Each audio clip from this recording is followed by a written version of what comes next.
All right, ladies and gentlemen, welcome to the stream. Um, Let me see why this is not live. Hold on a second. Well, it's live, but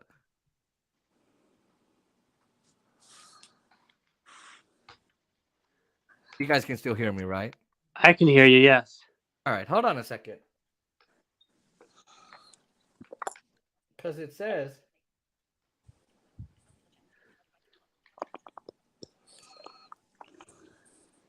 Hold on.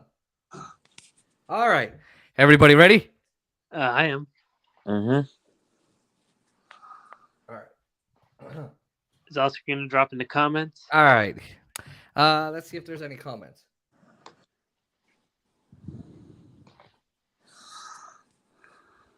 No comments yet. All right, everybody. Welcome to Get the Memo. We have been gone for 3 whole months. I went on a no t-shirt 3-month vacation. No, that's not what happened. YouTube decided to censor my channel. So the employees that work for this channel were not being paid during those 3 months. And the reason is I mentioned a certain pandemic. And it was Trump defending a certain thing that goes in your arm. So I wasn't able to post. Now, I was going to post a video kind of welcoming everybody back. However, I thought I was talking to my good friend that's on the stream who said, we should do a live stream. So to welcome the channel back with a bang, we are doing a fucking live stream. I am ecstatic, baby. So we're going to be talking Ukraine. We're going to be talking Ukraine. We're going to be talking about Amazon and the union that just won and AOC abandoning the working class. We're going to talk about the Democratic problem with the Democratic Party and Democratic money. We're going to be talking about Shia and I Am Plus. Yeehaw. We're going to be talking about a lot of good things here tonight on the channel. So welcome everybody to Get the Memo. This is the very first live stream we do on this channel. Now, if you follow my other channel, J Sports, which you can check out in the description, you would know that I do live streams there basically probably about every week. It's been a couple weeks, but usually a live stream every single week on that channel. We're going to do as many as we can here. I'm more excited to do things here because I'm a politics geek. And so let me introduce our 2 guests. One is shaped like a ponytail. The other one is shaped like a kebab. Anyway, our first guest, you know him, you love him. He's been on the channel 1,000 times. We've discussed foreign policy. We've discussed Afghanistan and Pakistan and Biden and Trump and everything else, DACA. We've done everything. He has not been on the channel in 2022. He only came a few times in 2021 because he just let me down. I'm just kidding. Ladies and gentlemen, we got Naeem Abu Hawa. What up, Naeem? Hey, what's going on? What's going on, Jason? What's going on, audience? It's been quite a while since last I showed up. Was it back in September or something? September. August or some shit, yeah. Yeah. But it's quite a pleasure being back, and I really look forward to the great discourse we're going to share. That's right. And Naeem is our foreign policy expert, our foreign policy person. And we got a new guest on our show. Ladies and gentlemen, ladies. Hi. He's too sexy for his shirt, too sexy for his pants, too sexy for his pants. Ladies and gentlemen, he is very familiar to the J Sports audience. That's right. I named the channel after me, biatches. That's right. I'm cocky. He has been on the sports channel a billion times, a trillion times, a trillion times, however you want to count it. He's never been on this channel, but he loves history. He's a great conversationalist. And I thought, why not have these 2 individuals join me tonight? Now, we do not have Oscar Montiel. Now, that is his name, Oscar Montiel. So, we don't have Oscar Montiel tonight, but I hope that he's watching. Oscar, if you are, you're still a terrible Washington fan. I don't know why you like Washington. we got our new guest. He is the host of Faxman's Musings, and he is also the co-host of Oscar Montiel, great friend of the show, Oscar Josue Montiel's Golden Truth series on every Tuesday or Wednesday or whenever the hell they do it. Usually Tuesdays at 6:30 Eastern. Do the math, 3:30 Pacific. And that is on Real Talk with Oscar Josue Montiel. Ladies and gentlemen, please welcome Aaron Faxon. The Fax Man cometh, baby. And let me tell you, if you ain't hyped, you better get hyped, because we're going to do some politicizing and turn up to 11. Let's get real. It sounds like it's going to be fun over here. It sounds like you need to pull down your pants. All right. I know, right? I'm already ready. Whip something out. All these tales. All right. It is good to have you both here. It is Friday night on our show tonight. Be sure to comment. Make sure you like, comment, share, and subscribe. We need all the subscribers we can get. The YouTube algorithm has forgotten about my channel because it's been gone for 3 months thanks to YouTube censored. So let's get to that. I have an interesting story about that too. All right, I'll let you go first. We'll get to it too. So I covered a video of, well, I can't really share it, but it was Trump defending a thing that goes here, right here on your arm. If you can see my arm, and basically it's a thing that goes on your arm. I can't really say what it is. So the big bad orange man was promoting the big bad orange juice. So it's birth control. Just kidding.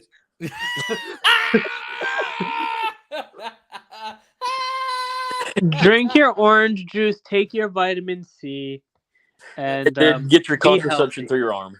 Yeah. Get your sex protector. Through your arm, so you have sex. You know. So anyway, I was talking about that and how Trump was defending it against Candace Owens, and apparently that video was too much for YouTube to handle, because YouTube are little bitches. So they censored my channel for 3 whole months. That's why you haven't seen me post about Ukraine and all of that. So, this whole censorship. Ladies and gentlemen, I just want to set out a warning to everybody. Censorship is real in our country, especially. Unless you are the elite who get to lie on a daily basis, censorship is taking over. And this is exactly why people are leaving YouTube and going to sites like Rumble and going to sites like Rockfin, because they don't censor right now. We are experiencing a authoritarian problem in our country, where we are unconstitutionally being told what to do with our bodies. We are unconstitutionally, they are infringing on our freedom of speech. They are infringing on our right to protest, and the freedom of the press as well. Also religion, all of that. But we cannot post what we think is wrong. We cannot post any studies that are based on science. We cannot talk about wars without getting demonetized. And that's exactly what happened to our show. That's exactly what's happened to Chris Hedges. That's exactly what's happened to Abby Martin. This is censorship, ladies and gentlemen. We have to be careful with what we say on YouTube. That's how things are. And we should have known that was the case when Tara Reid was censored, when she was making a legitimate statement of accusation against Joe Biden back in 2020. Yep. That's right. There's and that's also, why. Go ahead. Well, there's also the thing of censorship, as far as you have to be careful of who sees your content as well, because I don't know if you guys know this, but YouTube offers a service where you would have to pay a certain amount per month to be able to geo-block your content. There have been some anime YouTubers in the past who have been held liable by they've been held liable by law, based on laws that come from other countries, because people in other countries can see their content. Yeah, and I mean, but we're talking about the big tech censorship here. And you're right. And other countries, it's a part of it. It's a part of it, and that's scary because, I'm talking Saudi Arabia, and we're talking about war, and we're talking about the arms industry and all of that. What if someone from Saudi Arabia sees it? Mohammed bin Salman decides he wants to cut my head off, And like that's he the thing. did to Jamal That's the thing. Khashoggi. You would not be protected unless you had geo-blocked your content, because like when stuff like that happens, 9 times out of 10 you're supposed to get warnings and sanctions from YouTube or from the government that tell you what you did wrong. But the fact of the matter is that there are some countries that are somehow fully within their rights to basically be able to target you directly and say either shut down your channel or face imprisonment or worse. Well, there's a YouTuber in Saudi Arabia who's serving prison time because of their YouTube content. There is also many people in Russia who are, if not serving prison time, definitely under threat given the content they put out there. And you see the same what in about China. here in the But U.S.? that's in the U.S. There's a different issue of censorship. All censorship is bad censorship, in my opinion. Yes. But in the U.S., the censorship comes from this. It's more 3D chess. Does that make any sense? It's more like layered. Like in Russia, you go post something, you have the authorities showing up at your door, right? Whether you pay money or in the U.S., that happened. There was a gentleman who posted something on Twitter. He was upset with AOC for whatever reason, and then the Capitol Police were showing up at his door in California.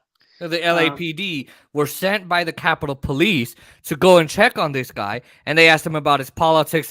So now, and the squad, the hashtag fraud squad, approved funding for the Capitol Police, $1.9 billion. Excuse me. Nice. And they're asking for more funding right now, by the way, the Capitol Police. They are. The Capitol Police, who allowed that attack on purpose. And they're getting more funding. And they're not just doing it to fund there. They're putting Capitol Police offices throughout the entire country. This is what's... Russia does that. North Korea does that. China does that. And the United States, China's bad, Russia's bad, this is bad. And they're the ones doing it. The big thing is we're having a bunch of liberal technocrats, liberal dipshits, blue check liberals who are saying, we do not want we don't want people to be heard. We only want the elitists to be heard. Whether you're right wing or you're left wing. I don't agree with the right wing. I don't agree with the fact that they say that they hate the Jews and they hate and that the Holocaust didn't happen. That's stupid. It's bullshit. We know that. We should be allowed to be able to play their content, like Alex Jones's content, who's very entertaining, and be able to say, well, here's how Alex Jones is wrong. Here's respond to disinformation with more information. We are living in a time and in a state of mind where history itself is trying to is like the liberal elite is trying to censor history, trying to censor the past. And the fact of the matter is, it doesn't matter how much you try to run away from it, you're never going to be rid of it. Well, they're trying to censor the present. Well, and it goes back to like, let's remove all these statues. It goes back to, let's take the words "In God We Trust" off the dollar bill. It goes back. I mean, things like this. Like there's been a trail, or there's been footsteps for this kind of thing for a long time. Yeah. Well, I mean, and if you look at how Facebook and Twitter are, you can't talk violence, you can't be violent, but it's okay to be violent against people of Russia. It's gotten so bad that there's literally had to be a totally different social network created called Parler that is specifically for conservative people. Well, and you see, I think you just highlighted a really good point, Jason, and hopefully you get more into this or you post separate segments about this. But the Facebook people, whoever run the algorithms over there, have made it so that in nations like Ukraine and Poland and a couple of those border nations in that area, and here you can post death to Russia, death to Vladimir Putin. There's a few phrases that they are going to permit that incites hate and violence against Russia and against Russians. That will be okay because they all obviously picked their side and decided who they're going to side with. In this case, Ukraine. Exactly. They're siding with the U.S. They're siding with the military-industrial complex. They're siding with the Pentagon. They're siding with the White House. They're siding with the CIA and the FBI, who all do the dirty wars in Syria and Libya and Egypt. And supposedly, Facebook is the bastion of liberalism. Yeah, that's not true. That's not. They're all in bed with the Pentagon. They're all in bed with the CIA. They're all in bed with the Department of Defense. They are, as my microphone falls, they are, they're all in bed with those people. And so, it's funny. Sometimes, you can't post this because it's medical misinformation. What's funny is a lot of the crap I talked about and that Jimmy Dore talks about and that Jackson Hinkle talks about and Aaron Mate and all these guys, they talked about NI stands for NATURALIMUNIXY. I can't say it out loud. Yeah. I can't say it, right? Yeah, but they talked about NI, and guess what? They got censored. And you couldn't say, it came from a lab. And now Dr. Fauci, okay, now we're suspecting that it came from a lab. Tell me that's not a good Fauci. It's all about fear too, because at that point, how much of it is Facebook being like? Of course, they're censoring, but are they censoring out of loyalty or are they censoring out of fear? Like fear that the wrath of God is going to come after them if they decide to actually have their own opinion. Well, God forbid you have your own opinion. Oh dear. Oh, God forbid. And the Washington Post is now talking about NI being real. Bill Gates is now talking about it being real. So it's funny. What about those guys that spread misinformation, medical misinformation? What about those guys? Why don't you censor them? Where's that at? What happened to? It's just as important to be able to know where to find the correct answer than just knowing them. We live in a society that not only is censoring, but because of the censorship, people can't learn adequately. And you're getting a bunch of people who are misinformed, and the fact of the matter is they're so misinformed that they're too afraid to actually look around and make up their own minds. And exactly. And why are they afraid to make up their own minds? Why are they afraid to speak? Because on Twitter, you can tell the truth about the train station that just got bombed and they said it was Russia.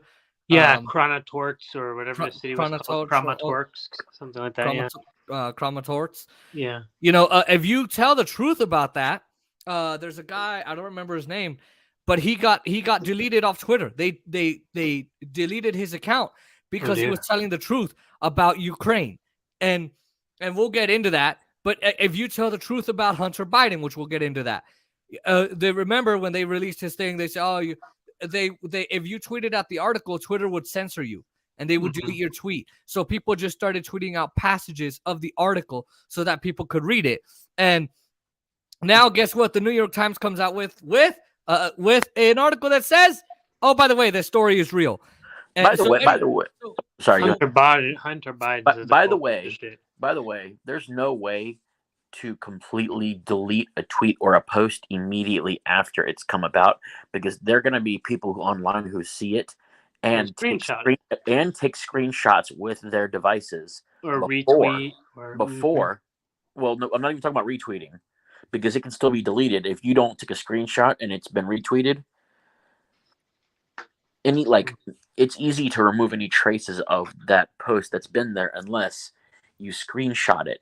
And a lot of people are quick enough with their phones where they will screenshot and show what they've seen before the mess can be cleaned up or censored in this case. Sure. Yeah, exactly. And we have screenshots, we have screen recording, we have screen capture, there's so much that we can do.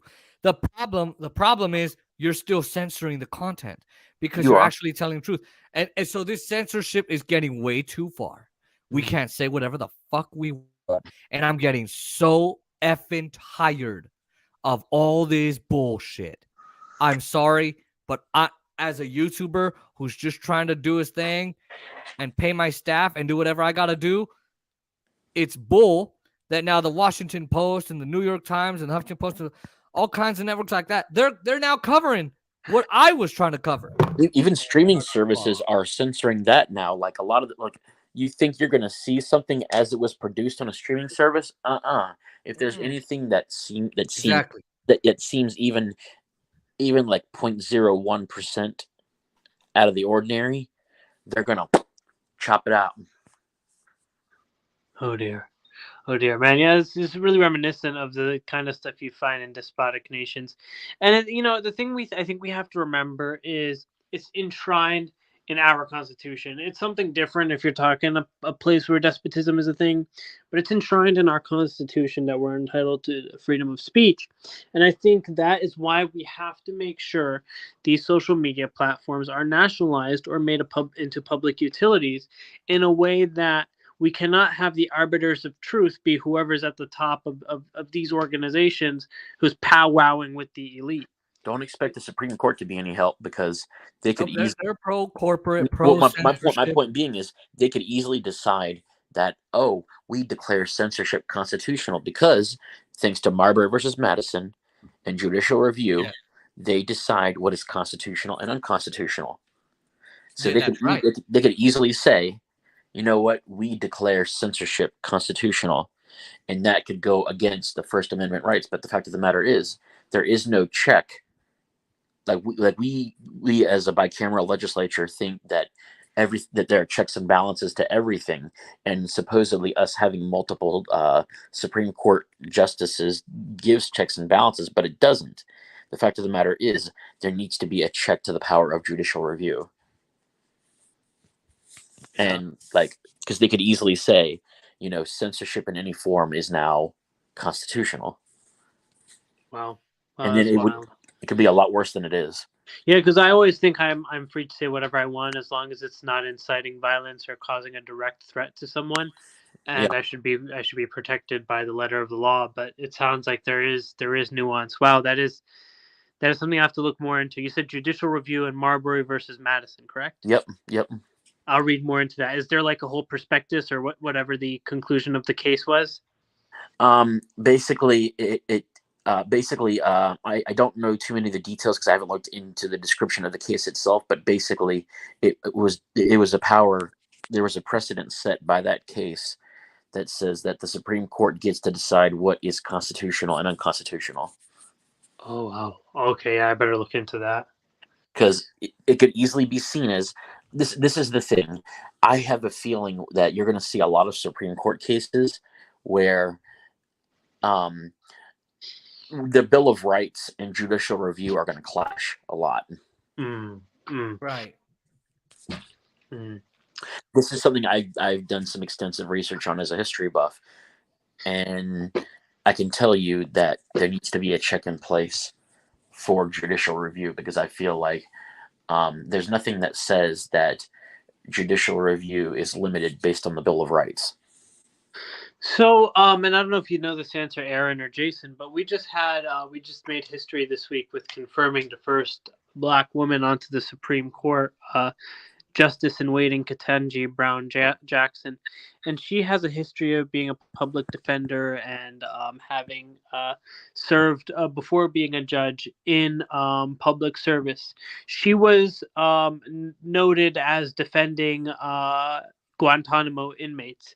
Would this be the first time? Would anyone know that we have someone who served as a public defender or who served in a criminal law capacity on the Supreme Court? Because I know most of the time you have all these like fancy C-suite corporate lawyers who eventually get voted into federal judgeships and eventually become justices. Wasn't Taft a public defender before he became because he was president, so he's the only person in history to have been at one point president and chief justice of the Supreme Court. That's right. But I remember him. I thought he had some past in public defense. I see. So maybe that was that. So I'm wondering how that might make a difference if we have a precedent, and in this case, the precedent is Howard Taft. How that makes a difference in how this individual justice will look at cases, Well, from a different lens, from a criminal lens. I know all justices have their own perspective, and ultimately, right now, she's just associate justice, but in waiting still, right? But how? Ketanji Brown Jackson? Yeah, she just got confirmed yesterday. Yes. Oh, yeah. I thought you said she was still waiting. I'm like, no. No. She won't be sworn in until the summer when Justice Breyer finishes his term. Because there has to be a lifetime term for most, unless they are deemed to where their health gets in the way of them being able to perform the office adequately. So it wasn't a nasty political move that Justice Breyer retired. It was just in the best interest of his health. Yeah, and that's what I'm saying. Like the way in the Constitution, the way it's set up is, all Supreme Justice terms are lifetime terms unless they die or their health unless their health deems it to the point where they cannot perform. They can't be there anymore. Yeah. Now, is the Supreme Court a body that's only operational when together, or do these justices individually have power? Like, what could a justice by themselves do? It's a democratic system where they do their votes and everything, but it depends on when the Supreme Court goes into session. Because if the Supreme Court goes into session and there's one or two justices that aren't there, they will still do what they can. It's just that the people who aren't there, their votes aren't going to count. Okay, but right now we have a conservative majority, right? It's Yes, 6-3. yes. For those and switching Justice Breyer out for Justice Jackson isn't going to shift the balance of the court. It'll just be 5-4. Huh? It'll go from 6-3 to 5-4. No, I think it'll stay 6-3 because Justice Breyer's a liberal anyway. Oh, okay. I could be wrong, but I think what I'm trying to understand is, does that just mean we're going to have a conservative court and that's just going to be what it's going to be? Or do individual justices play a role outside of that democratic system? Is there ever cases that an individual justice hears on their own? Or is there any element that an individual justice could shift the dynamic of the court? I think that citizens and other political officials can meet them when they're not in session and talk to them, and they can take those advisements into consideration, and then bring it to the larger court when it comes time. I think that I don't think that they hold individual cases. I think it's a matter of the Supreme Court at large hearing a case, but then taking a vote based on what they think the ruling should be. Okay, so there aren't many capacities where they operate individually. They just no. It's as Aaron said. I mean, you're not on there to act individually. You had a career where you already did that, right? These judges are, and they're not handling cases. In a court proceeding, they don't really get to decide which case to hear. They are already hearing all those cases. What's brought to them, right? But in that case, they get to decide. Do I really want to hear your case? No, not really. They don't check a lot of they don't hear a lot of cases. That's why a lot of times it takes forever to get to the Supreme Court, because you got to go through all 9 appellate courts. And even if you go through all 9, the Supreme Court might say, no, I don't want to hear your case, or we're going to uphold what the Ninth Circuit Court of Appeals said. Like, look at Domino's. Domino's is fighting to not make their app and website accessible. The Supreme Court said, no, you have to do what the Ninth Circuit Court of Appeals said. And the Ninth Circuit Court of Appeals said, you have to do it. So when you get into those kinds of courts, these justices are really, a lot of them are already used to voting together, because like in the Ninth Circuit Court of Appeals, it's 3 judges and they vote together. Now, I will say, I do. So, but I think what I'm trying to figure out is, when a Supreme Court decides to hear a case, does that decision, they all get together and decide whether they want to hear that decision? Or is there cases that come up to each of them individually? Like, say, Justice Kavanaugh gets this case, and he decides, I don't think this is worth our time. I'm going to write this brief here saying why it's not worth our time. We're not going to hear this case. Or do they all have to vote on which cases they want to hear too? I think they all vote on which cases they want to hear too. And I'll tell you this too. I think seniority in terms of how long you have been a Supreme Court justice plays a key role, because I think that when you have that seniority, you are more likely, your word is more likely to carry more weight when it comes to your position in the Supreme Court. I see. So right now, Chief Justice Roberts probably has the most pull, most sway. Okay. Yeah. So I love how we went into the Supreme Court. To end this segment, I just How want to is say, Justice Thomas, by the way? Do we have any news on him or no? what No, was he wrong got with all Thomas? sick a couple weeks back. He got sick, but I think he's fine. All right. Yeah, I know his wife is causing him some headaches too. She's been doing that Trump activism stuff. She's playing that Trump card. Yeah. Well, so she participated I'll just say this. January, so I'll just say this on the Supreme Court and censorship. You can never trust the Supreme Court and censorship. However, you just saw their vote on the CV, if you get what I'm saying, where they said, "Ma'am." You know what it is. We're not allowed to say it. Oh, that one, that CV. Mhm. I paused there. I was thinking of like a recent. Yeah. CV. Oh Jesus. Okay. DVD. You already know what I told you. Anyway, I almost they wrote that demonetized you, my workplaces dumbass.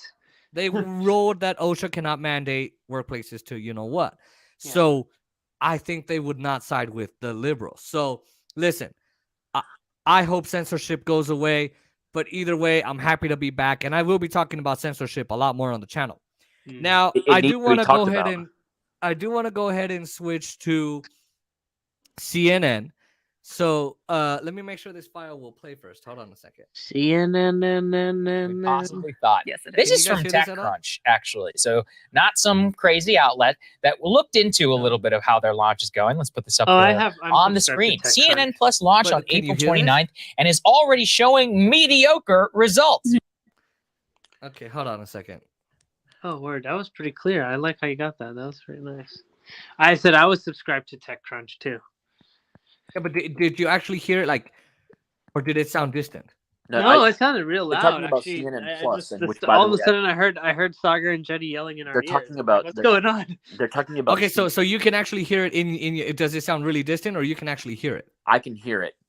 They're talking about CNN Plus, which I think was a mistake in the first place. Yes, we'll be talking about it. All right, let's dive in. Yeah, turn it up, but let's dive in. Let me get to it. Hold on. Hold on.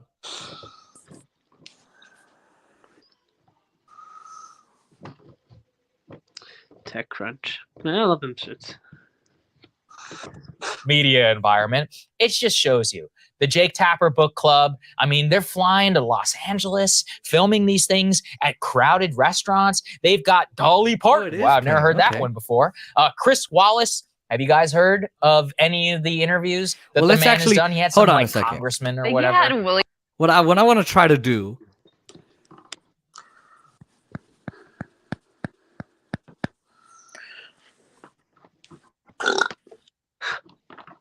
Oh boy.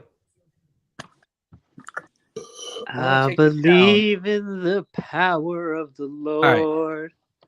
I'm gonna take it down to the beginning.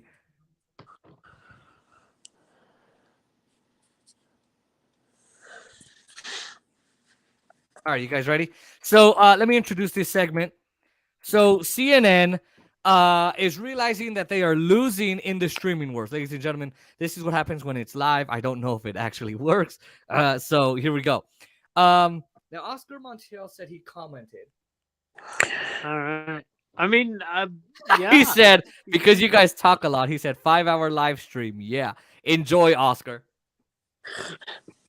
Oscar, I'll catch you at the end of this live stream. You better stay up. I got some good news for you. He wants to marry you. Yes, indeed, I do. Actually, no.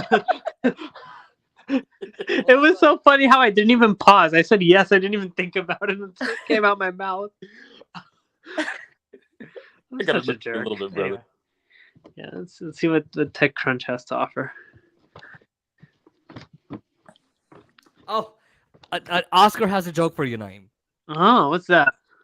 What do you and Will Smith have in common? There's no happiness to pursue. I don't know, the fact that we both have no nuts and we're cowards. I don't know. Yes, in a way, but you both let women run your lives, and that means no nuts.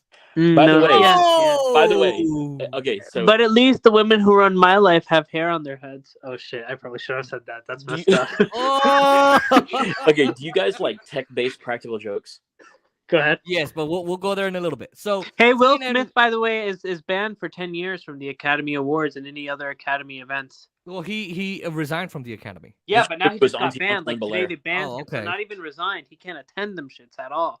Like Oh, you know how good. like spectators could show up, they could buy $25,000 tickets and show up. No, he Oh, can't even shit. show up to them shits now Wow, for 10 years. good. All right, so we'll get there. Hopefully. So CNN realizes that they are losing the streaming wars. Mhm.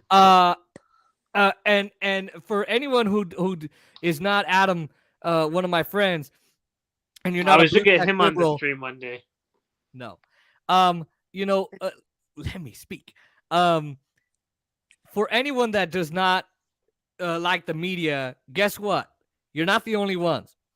In fact, MSNBC has, or as I call them, MSDNC, has been falling, plummeting in their ratings. The media is not liked, and CNN is one of them. Now, they launched what's called CNN Plus, and in there, they're going to have Jake Tapper's book club, interviews with Dolly Parton, like we can't get that on any other YouTube link. And they also have another thing where it's Anderson Cooper's parenting sessions. Anderson Parents, which we'll get to that, but and it's a someone's failed cooking. service. Whose cooking show was it? Okay, use restroom, guys. I'll be right back. Yeah. Okay. Someone I was don't cooking. remember, but Yeah. either way, they have been Chris losing. Wallace. Chris Wallace.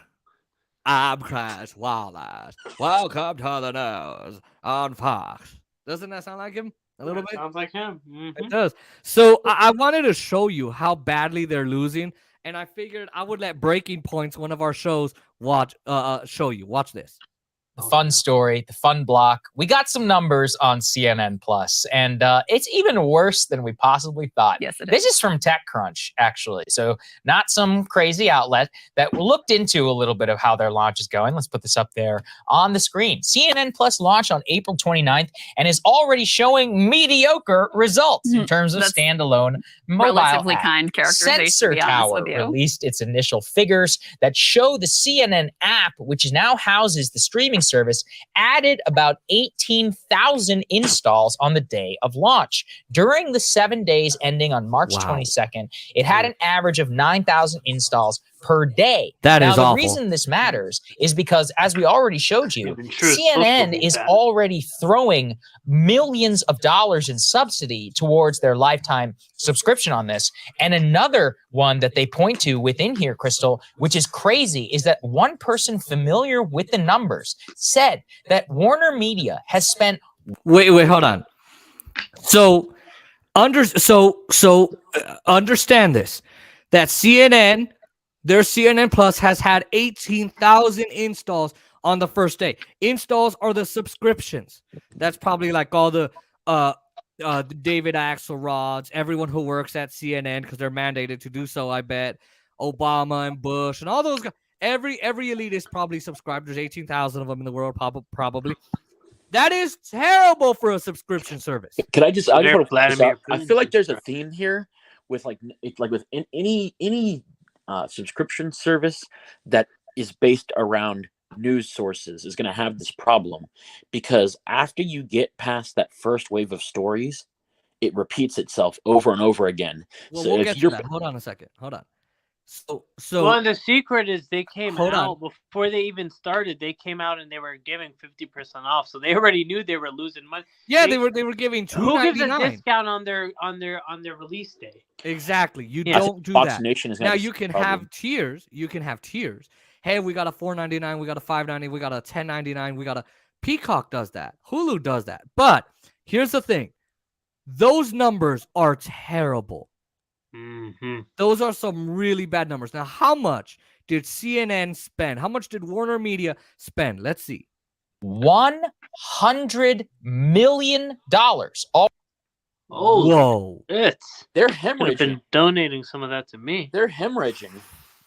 already Like, to market CNN Plus. And just to remind you, from the internal numbers Just to already market? reported over Oh, at wow. Puck News, they need 5 million people to sign up for this thing in the first year, and 10 million overall in order to make it commercially viable. That's insane. That's not going to happen. That would be on par with a legitimate cable membership. And so when you look at this and you see the number of installs, it's a relatively good proxy for the level of enthusiasm. And if the 100 million can only buy you a 50% overall baseline increase in the installation of the app, and that doesn't necessarily tell us the actual subscription, but is pretty directly correlated, as they point to here, this is a total disaster. So, And gentlemen, that's you know, just before installation you of go the on, app. before you go on, Mm-hmm. she's let me talk real quick, gentlemen. I'm gonna sit on both of your laps. Okay.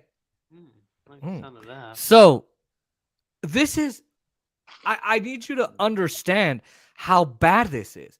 Disney had 4 million subscriptions in one day. Oh, damn. CNN needs 5 million in a year just to like make it marketable, and 10 million overall just to make it last. So some of the, you know, as you said, Anderson Cooper's got a parenting class. Yeah. What are you gonna talk about? Oh, the nanny was late. Oh, Yeah, because his elitist, you know, he's a Vanderbilt child. this is what I see happening. the heir to the Vanderbilt fortune is gonna say, "Oh yeah, parenting so tough." And parenting, I guarantee, I've helped to raise my little sister. Yeah, it is tough. If you But look, Anderson Cooper is rich. Got What are you them gonna say? Oh, tutors, the he got nanny was them late. This was pianists, going on. He got all of them. Yeah, exactly. it is So- very interesting that you use the. I'm sorry. Go ahead. I'm sorry. I didn't interrupt you. Yeah, I would appreciate it. I will tell you guys when to talk. My goodness. So, then you have a cooking show. Okay, you want me to pay for a cooking show? I think I the can- cooking I show can was easily Caitlin watch- Collins, by the way. I don't care who it is. I don't remember who it was. I don't care who it Maybe it was Casey Hunt. It was someone. Casey Hunt is also. So here's the thing. I can go watch a cooking show. I can go watch Diners, Drive-ins, and Dives. I can watch one Anthony of Gordon Bourdain. Ramsay's things. I can watch Iron Chef. I can May he watch rest in Top peace. Chef. I can watch. You're gonna tell, and then a book club. Oprah already has a book club. Oh, Why damn. would I watch Jake Tapper? And then you've It's gonna got be reading the some host- Islamophobic content. I'll tell you that much. Remember his Islamophobic comments. Yeah, and then you have Brian Stelter, who hosts Reliable Sources. The ratings go higher when he's gone. Yeah, When that's he's hilarious. gone, and When now the they real gave him a host ain't daily there. show. They gave him a daily show Tuesday mornings. Tuesday Call me a morning. fortune. Call me a fortune teller because I think I can predict the future with this, and I'm going to tell you why. Yes, it's interesting to use Disney Plus as an example because I could. So after those first few weeks, the amount of subscriptions that Disney Plus had started to dip. So what did they do? They bundled it with ESPN and Hulu Plus and made it a bundle. And now everybody's got it because if you get one, you get all three. Well, and exactly. And But- why do you but think that's what I see they CNN tied do. this together with Warner or whichever service? It was going to be Jeff Zucker, who got thrown out because of the Andrew Cuomo thing. I'm gonna and mute my Chris Cuomo. microphone. I'm still with y'all, but I need to go water some greens, so I'll be back. Taking the Browns to the you know, Super Bowl. they had it to where it was going to be its own service. The numbers would be beyond disastrous, which Warner Media was like, hell no, we're going to tie it with something else. And you're right about Disney Plus. But the thing is more people would subscribe to Disney. Why? Well, it's got all my favorite TV shows. Every Marvel movie that's made is going to be there. And now Sony, I guess, lost their contract or whatever it is. So now they're going to put their Sony movies with Disney now. It's things people want to watch. And people like sports. And right? So, hey, I just got done watching UFC Fight Night. I can now go watch my favorite Zach and Cody show. So let's go ahead and hear what these guys got to say. Hold on a second. I wonder why it won't play. It might just be a lag issue. Honestly, Gigantic disaster. it honestly might overstate the subscription. They go out of their way in this article to say this isn't a complete picture because there's other ways to access it, et cetera, et cetera. But as you all know, just downloading an app doesn't mean that you actually put in your credit card number and paid for the service. That's right. You can download the app and then open it up and be like, oh shit, I gotta pay for this? No, thank you. That happens a lot.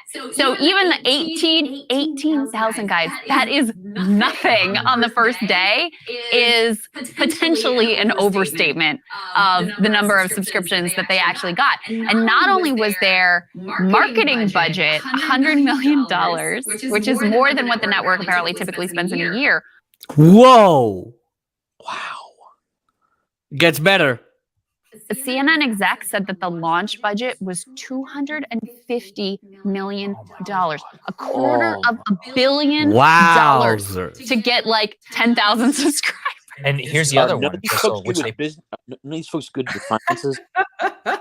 Well, I mean, no. Here's what it You is. want to burn These money? guys are good with finances because they get billions of dollars a year. They know how to make business. They just they don't know know streaming. the streaming wars. They don't know because they think, oh, we got this. I mean, come on, who doesn't want to watch Wolf Blitzer do what he does every day? These folks are way too prideful to admit that they failed. So what I'm saying when I say I'm going to predict the future is I'm going to say that Warner Media is going to keep CNN Plus, but what they're going to do is they're going to try to go the Disney bundle route, and they're going to try to make other services unbundle it with it. But here's the thing. All right, I partnered up with Disney, and I partnered up with freaking Peacock, or I partnered up with AB. Well, not ABC. They're not going to want that. I partnered up with ESPN, Hulu. Who's gonna watch that content? We go to those services to get away from CNN. Like I said, I think they're too prideful to admit that they failed because they don't know the streaming market and because they didn't do enough research before they went in. And I think that they're going to try to basically, like Warner Media is going to try to acquire something and partner it up with something else. Like what is another channel besides CNN that Warner Media owns? I don't know, but I see where you're going. And this is what I'm saying. Like, if you see, like, this is gonna be the way of the future when it comes to the streaming wars, because I feel like you're going to see a lot more services bundling their products together. So if you pay this one flat price, you get everything. Like, I could see a situation where you almost have Discovery Plus and CNN Plus partnered together, or or you could see something like Magellan TV partnered with CNN Plus, something like that, where they want to keep their content geared towards a certain thing, and so what better to is that certain thing gonna even if you got people who are interested in documentaries, then maybe they'll be like, well, these documentaries were good. I see that there's some CNN content here. If the documentaries are good and they're both on the same service, why not take a glance simply? No, because people already hate CNN. They may hate CNN, but the question is, will they like these people who are coming in for like documentaries and educational stuff? Do they like their documentaries more, or then they hate CNN? Here's the thing, okay? Even if that is the case of, hey, maybe they do like them more, it's such a small number. It's not going to help CNN. So, well, that's what I'm saying. From the beginning, they're hemorrhaging. It's like they're trying to win a three-legged race with one leg. Point to just in order to give everybody a good proxy, which is that remember Quibi, that failed video app? They spent over $1 billion. Yeah. Guess what? They had 300,000 install on their app on the very first day. When Disney Plus reached 4 million on their very first day. That's where I got that from. CNN is now at 18,000 on its very first day. Catastrophe. Yeah. And again, that doesn't even mean that those people are paying. Getting beat by Quibi, that's bad. Yeah, not just getting beat like many times over. So, okay, according to the CEO, Jason Kylar, when he was asked about CNN Plus, he won't give you any numbers, but he says it is ahead of my expectations in terms of where the subscribers are. That's credible, Sagar. The other person says, we are off to a very strong start. I couldn't feel better about the journalism, the storytelling, the team, the product experience. What product?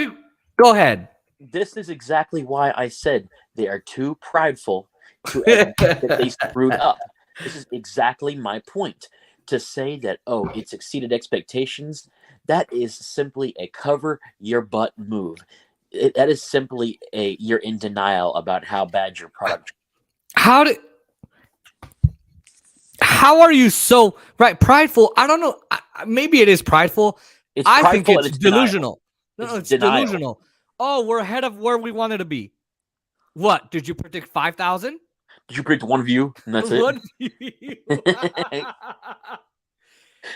There's another video where this is Breaking Points with Crystal and Sagar, where all they talked about when this thing launched was Will Smith slapping Chris Rock.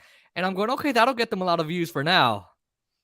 But then once it blows over, then what do you got? Exactly. And the storytelling? What storytelling? You got this CNN Plus is basically your news people you see on a daily basis doing what they did already.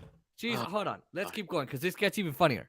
And they also said that they were very happy. This is a statement from the company. We are very happy with the launch of CNN Plus, and they underlined and bolded very, by the way.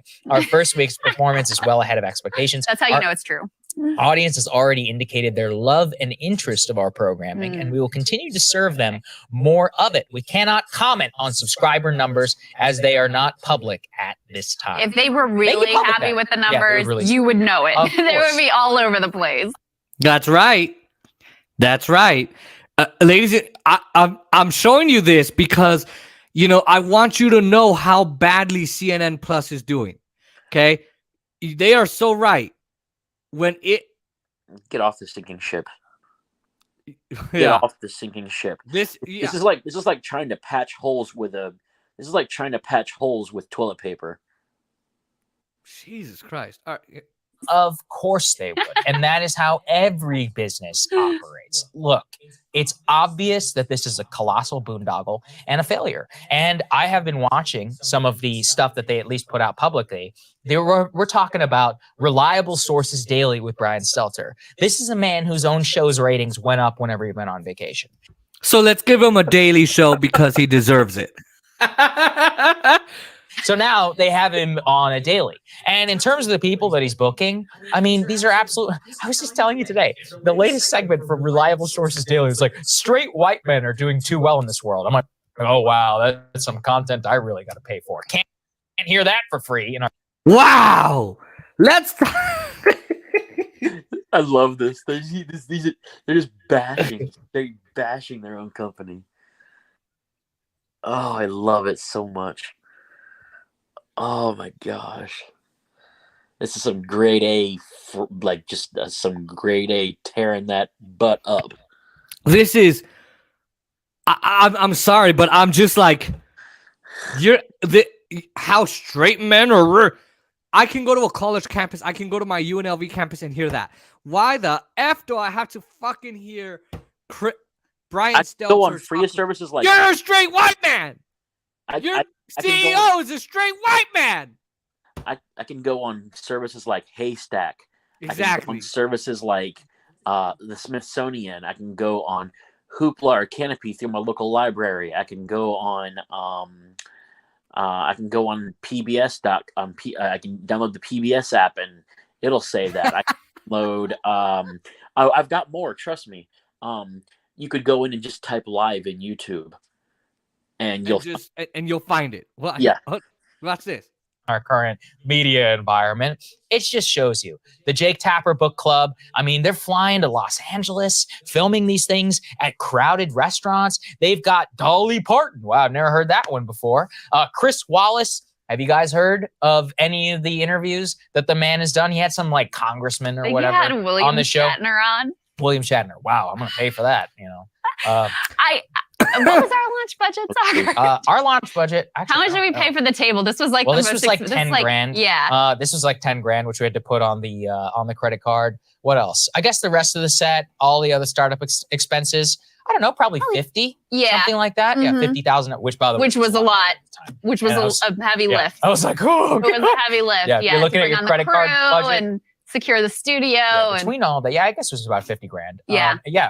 So there you go. I can't do the math, but we can figure out what a percentage of 250 million that is. I mean, the thing is, they're like high on their own supply.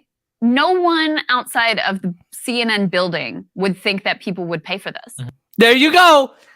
They're Yeah. high off their own supply. Yeah. You know what they say? Never get high on your supply. She's right. And I said that at the beginning. Why would you do? No one's going to pay to do your see market Jake research. Tapper when I can watch him before Aaron Burnett on Out Front after Wolf Blitzer. The lead with Jake Tapper. I can whatever. And he's not talking about the news. He's just doing a book club. He's not an interesting guy. He Do your market spouts research. war crime. He protects war crimes of the United States. He lies on behalf of the State Department and gets slaughtered by Rand Paul on war. And he's one of the reasons people don't watch your network. Chris Wallace on Fox News. The man is used to interviewing politicians and this and that. What are you doing? Just do your market research. Like have an advisor that is specifically geared towards looking at spending trends when it comes to streaming services, because clearly something is lost in the translation here. Do your market research. I couldn't agree more. Mhm. Like, you have a network that is basically like on in the background as a default. That in no way indicates that people care about what your totally interchangeable and forgettable personalities have to say. Yeah. And so they just fundamentally misunderstood what it looks like to compete in an actual marketplace. I mean, they basically have like a sort of monopoly position in terms of the CNN cable channel, where it's just the default. It's a rigged market. People have very few choices, and that's what's on at the airport or whatever. When you actually have to get people to affirmatively choose to watch your content. Or at the doctor's office. No, at the doctor's office, they have like the week to remain healthy. But yeah, if you go to like the bank, you go to CNN. If you have another network, Any place that's boring as hell needs a boring as hell Bo- TV program to go along boring with as it. hell. Like, that's how people fall asleep at the airport. Like, I can't sleep. Oh, CNN's on. Oh, it's CNN. Exactly. Oh, That and is an entirely. Oh, go ahead.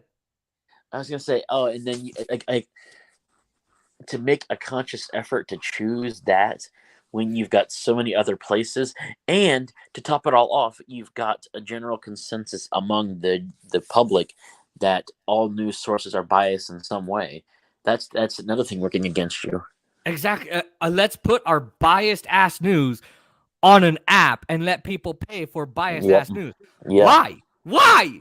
I'm telling I you, can Fox, go on Fox Apple Nation's gonna have TV the and same watch. problem. I can go watch Little Voice or The Morning Show on Apple TV. I can go watch View it.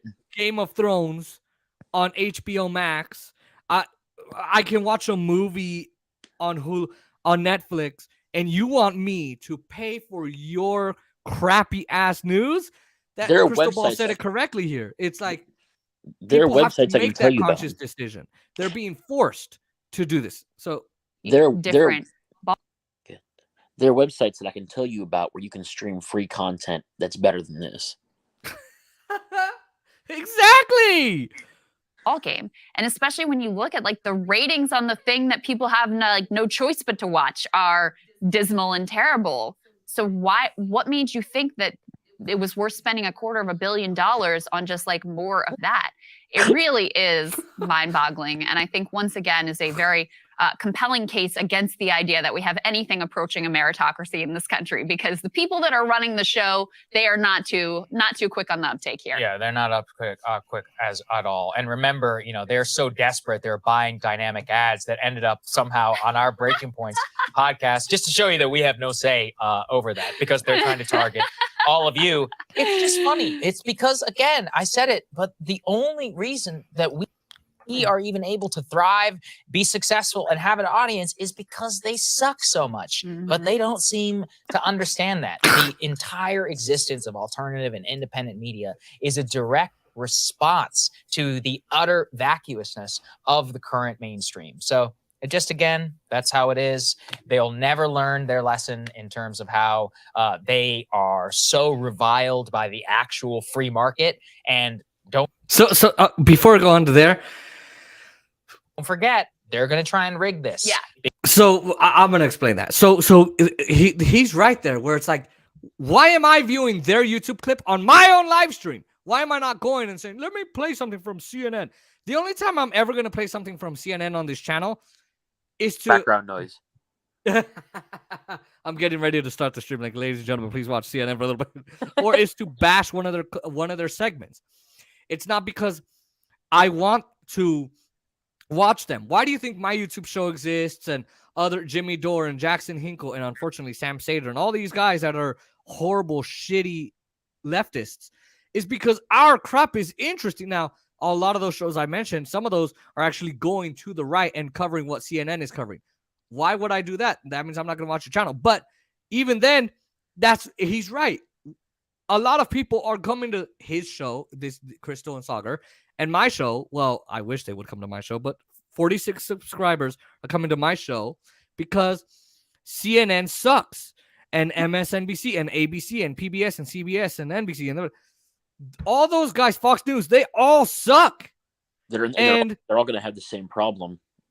Exactly. And they lie. They're conspirators. They are war profiteers. They lie about the State Department. They lie about the wars that we're in. They coddle the elites, and the American people don't like that. So what he said is they're going to rig this system. Hell yeah, they're going to rig this system. They know that they're losing. So their next wave is, okay, their next option is, all right, how are we going to, the only way we can win is if we rig this system. They're putting lipstick on destroy everybody else. They did it. They've already done it in their area. Now they're going to try and do it in our space. So here's something that I find interesting. I wish that there was a study being done of even if a certain channel is magnified on your TV signal, which shows what you've been watching, there's a big difference between having something on your television and then actually paying attention to it. Because, yes, they could say we have all these downloads, we have all these people watching, but how many of them are actually paying attention to what's being streamed? There needs to be like a focus group or a study that is done where, if you really want to see who's winning the streaming wars, have people like just sit in the same room with a television that is on a certain streaming service, and then monitor how much time they actually spend looking face to face at the TV versus doing something else. Right. Naeem, are you here? That's very telling. I would like Naeem for the next segment. So what I can say is, it's very telling how they need another way for the American people to tell them we hate you. It's freaking true, man. Like, how do you need another way? Oh, let's do a streaming app nobody will watch. Oh, part of it too is that the streaming market is saturated. It's saturated. Peacock, they got into it too Hulu, late, honestly. Netflix. Yeah. If they had done this when the streaming wars got started, they may have had a chance, but even then, with the way the content is, it's just not viable. You're gonna have to have something like this is why I say, if you're gonna have news sources, partner it up with a streaming service that does documentaries or educational things. Or do what Peacock did with CBS All Access. It was actually CBS All Access. Well, that's for ABC. No, NBC. I'm sorry, I forget. But CBS All Access has Paramount Plus. Yeah, they put all of their TV shows. Yeah, they put some news, but all the TV shows that they have on CBS, like all the, if they host Reba, if they host iCarly, they host iCarly, whatever, they put their TV shows on there, but then they have extra TV shows you might want to watch. And they also have live streaming channels now too. And exactly. So it's not their news people sitting at their news desks being the hosts of these shows. They're allowing for creativity, and that's where CNN is sucking right now. Because they can't grasp the idea of creativity in the first place. Exactly, because exactly. Naeem Abul Hawa, are you here? Let me see if I can text him. He's showing that he's still on the stream, so he's still in the room.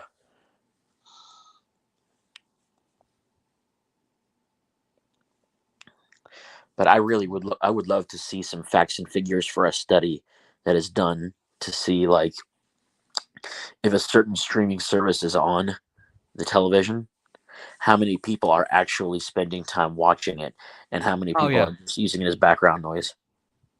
That's how you determine. That's how you determine what the best streaming service is. Exactly. And Disney is right up there. So, ladies and gentlemen, we are going to wait for Mr. Naeem Abul Hawa. Meanwhile, we wait. I want to talk about this segment with Amazon. It'll be interesting for me because my mother is contracted through a company that works with Amazon. Oh, so this is the workers in Staten Island. So we'll go over it. Naeem Abul Hawa, fucking unmute yourself. So my mother used to drive trucks for a company that was contracted through FedEx. Mm-hmm. And she sent me this hilarious meme. If you know anybody who drives trucks and delivers packages, yes, you know that they hate delivering packages from Chewy.com. Oh, why? Because it's pet food and it's heavy. No, okay. So it gets better. So my mother, she sends me this meme. And the meme, it says, "This is what we do with all your Chewy packages." And all you see is this deep ravine with a bunch of Chewy packages sitting at the bottom. What was that?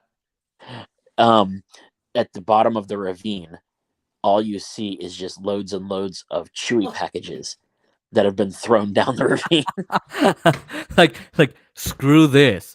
Let me see if I can post in the chat in the meantime. I just thought you get a kick out of that. My favorite part is, like, can you imagine you're just strolling by and you're like, oh, fuck, I gotta go buy dog food. Oh, hey! I could order from Chewy and I have a freaking FedEx driver deliver it. No. But if it's in the ravine, if you're walking your dog by the ravine, you look down, you're like, oh, hey! I could just see you getting, like, some spelunking gear and just going down there and, like, I'm rappelling down this mountain for a bag of dog food. If I have to go back up the mountain, or if I have to go back up the ravine, is this grappling hook even gonna stay steady because I'm carrying this big ass dog food bag with me? I mean, think about it. Logistically,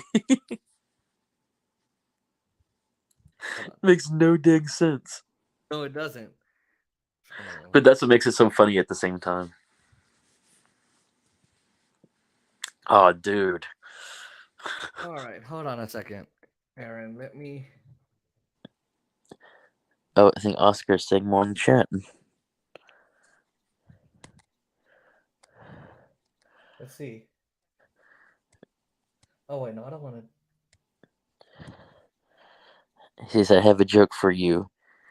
Yeah, Jason, that's the one I just read. Okay, and then I think you said one. It was like, what did Will Smith and Naeem have in common? They let women run their lives, and they both have. Make sure to like and subscribe to the channel. Okay, yeah, that was you. Okay, or that was Oscar, I think. I want to call Naeem, but I'm on the stream. You know what you do? Here's what you do. You do you know his number by heart? No. What you do is you look it up, then you star 67 him, and then what you do is you do like moaning sounds. If he Oh my answers, God! Do not get me banned. Do not get. Hold on, let me see if I can call him. FaceTime audio Naeem Abul Hawa. Don't get me banned. Mobile phone. Making a FaceTime audio call to name Abu El Hawa. Mobile. just tell him that there are 30 pizzas coming to his front door right now.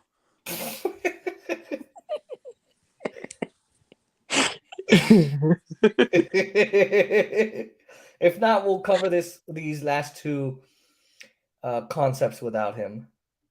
I got you, bro. Because I mean, I'd love to. I realize that my political knowledge is not great, but at least I've got some. Well, I don't think I'm bad at it, but I'm not good. would either. you be able to comment on like the Democratic Party and all that with AOC and all of it, or would you be able Yeah, to? I think I'd be able to.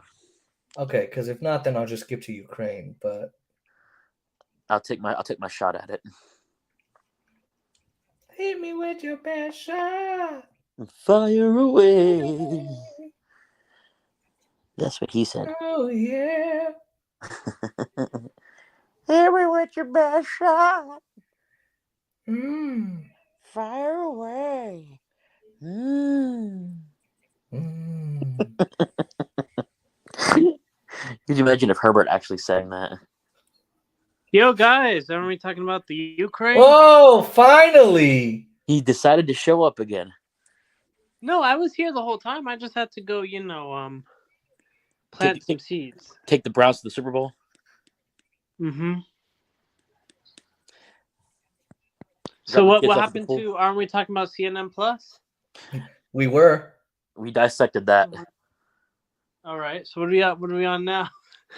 We are going to go to Amazon. I was trying to get a hold of you for like the last 5 minutes, maybe more, maybe 10 minutes. You didn't need to. You didn't need to. I was literally still here, and then you interrupted the whole thing by ringing and ringing and ringing. I just because I was saying, Naeem, unmute yourself. I don't think it takes that long to water the greens. No, well, I started doing more than watering the greens. I started planting balls in the middle of the toilet. You don't need whoa. Why am I even telling you? This live stream is so weird. What I'm doing at 10 o'clock at night on us. Don't ask questions if you don't want the answers to them. So okay, so I don't know if you heard this, Naeem, but I made a joke to Jason about the fact that my mother. All right. What happened to you? Oh, what? Everything good? I made a sorry, joke. I'm just gonna go wash up. But go ahead, continue. I made a joke about how my mother, when she was driving trucks for FedEx, she hated delivering Chewy boxes because the people would buy the pet foods and they were really heavy to lift. And she sent me this meme about how there's a bunch of Chewy boxes at the bottom of a deep ravine, and the caption says, "This is what we do with all your Chewy packages." This is what we do with all your Chewy packages. All right, let me go wash up, and then we can continue. Y'all continue talking. I'll be right back. And this time I won't be back for long, so don't be calling up my phone because you can mess up the stream. Just make sure you make sure both hands are above your head. That's the goal. All right. So let's go ahead and talk about this then. Make sure you like, comment, share, and subscribe to the channel. Press the post notification bell so you never miss another one of these live streams or any of our videos. I haven't done that on this channel in a long time. So Amazon is the biggest company in the world, and we'll cover this. And I just want to let you know that they are the biggest company in the world. They have 1.6 million workers in their retail warehouses and all of that. And I think they're the second biggest employer behind Walmart. So they got a lot of employees. Well, as I've covered on this channel many times, they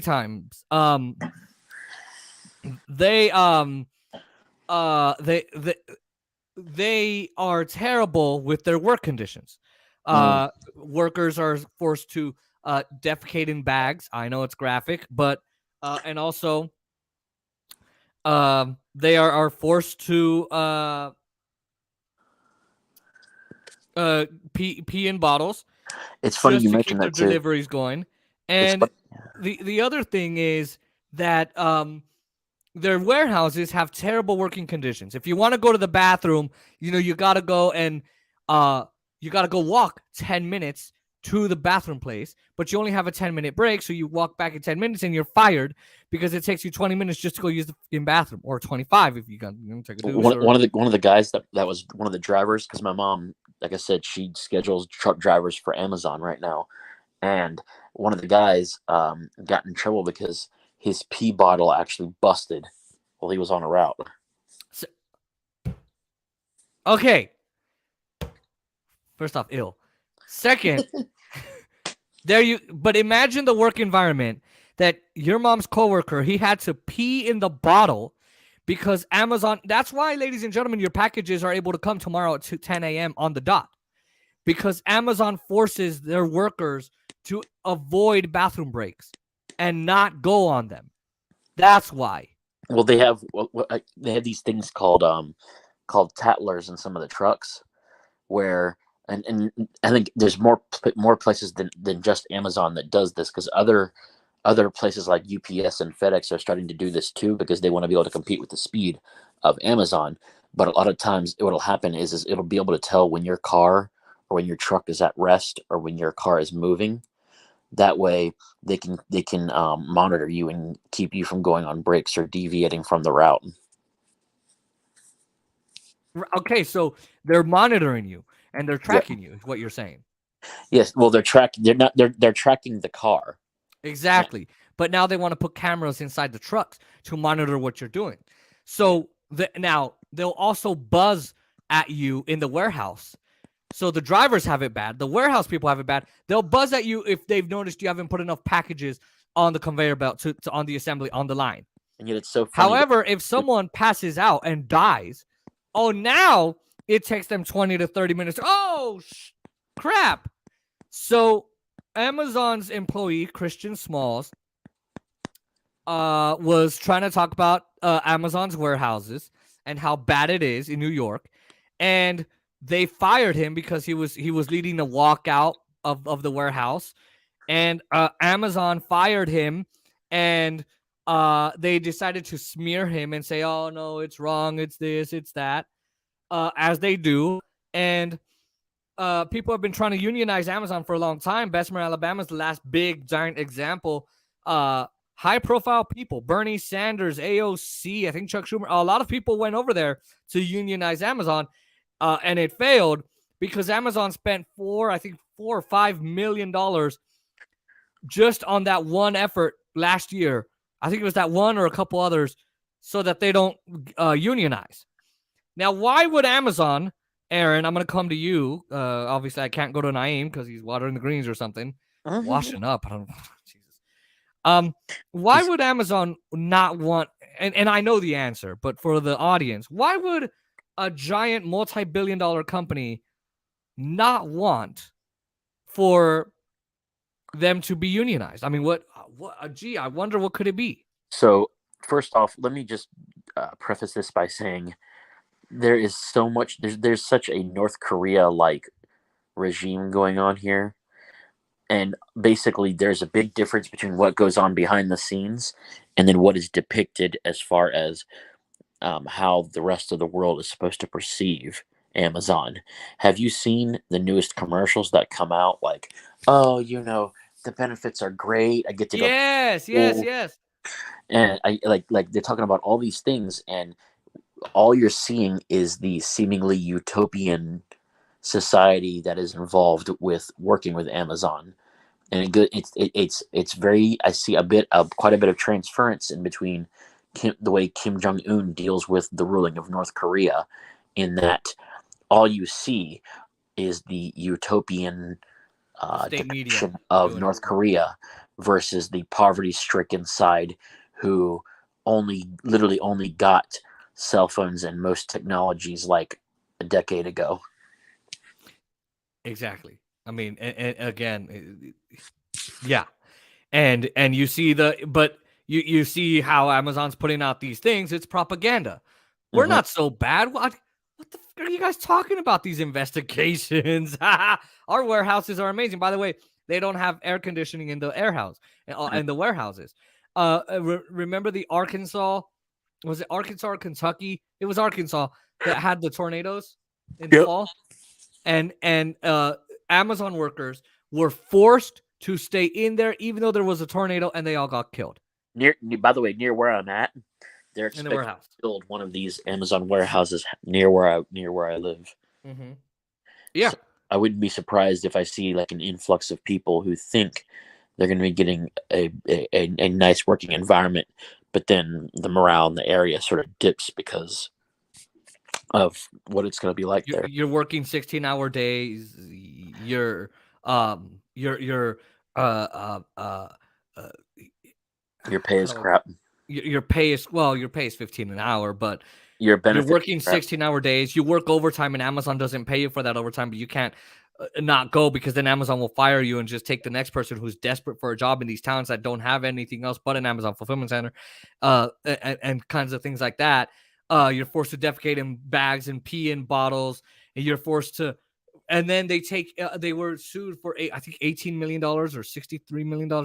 Oh no, they told people you work for $18 an hour, but they stole all of their tips, so they had to pay the FTC like $60-something million. That came out in December, I think it was. This is why So it's so bad. hold on. So all that is happening.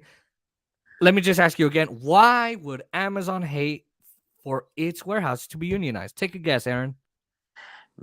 What are they going to do if people decide not to do the work for them? They don't want the reputation of Amazon to be hurt, and they don't want the process of people getting their packages so quickly to not happen. They don't want. But I think Oh, it goes sorry, go deeper ahead. than that. I think it goes deeper than that because I think, and Naeem, you can correct me if I'm wrong. I don't know if you've been hearing the conversation, but I think what's going on is they don't want unions to come in and say, I have to give them a proper work day. You want me to put air conditioning? What, you want me to put a bathroom right near? You want me to allow bathroom breaks? These are robots, not humans. So they don't want to be told what to do by these unions. They want to maintain this harsh, terrible, crappy working condition because it saves them money. Exactly. But I'll play devil's advocate here, and it's not like I agree with it, but I'll play devil's advocate.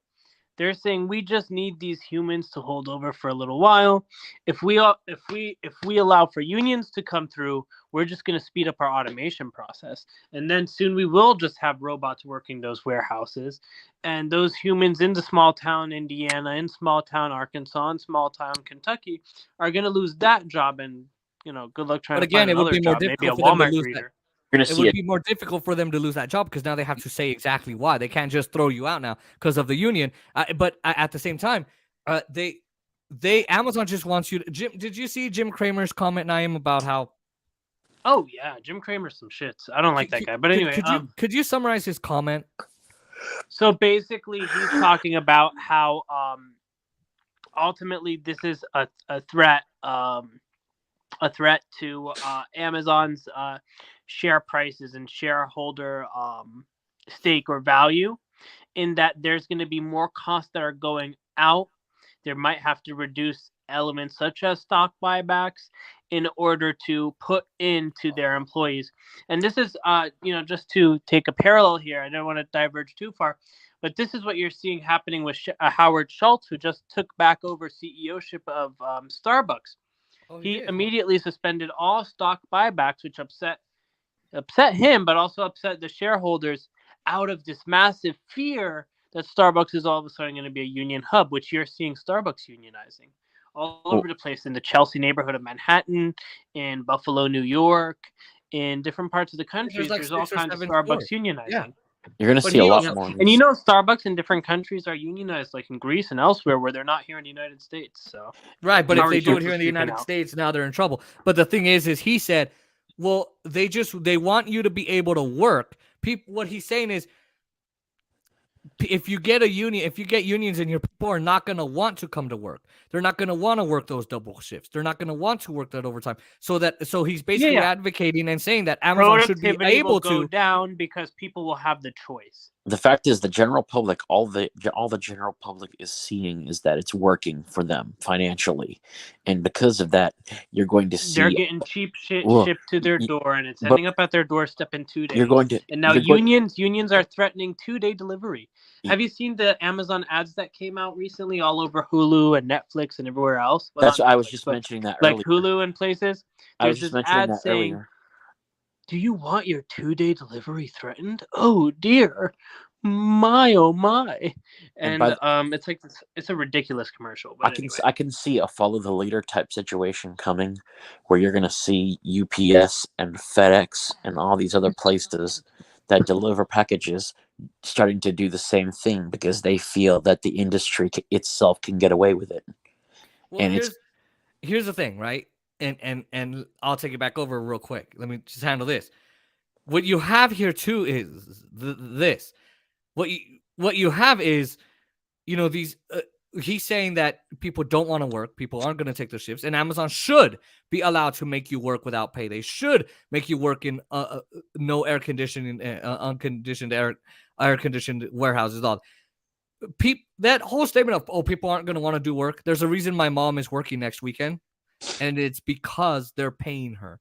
There's a reason why people are okay taking a double shift if you pay them more. People don't want to take a double shift. They do it because they're forced.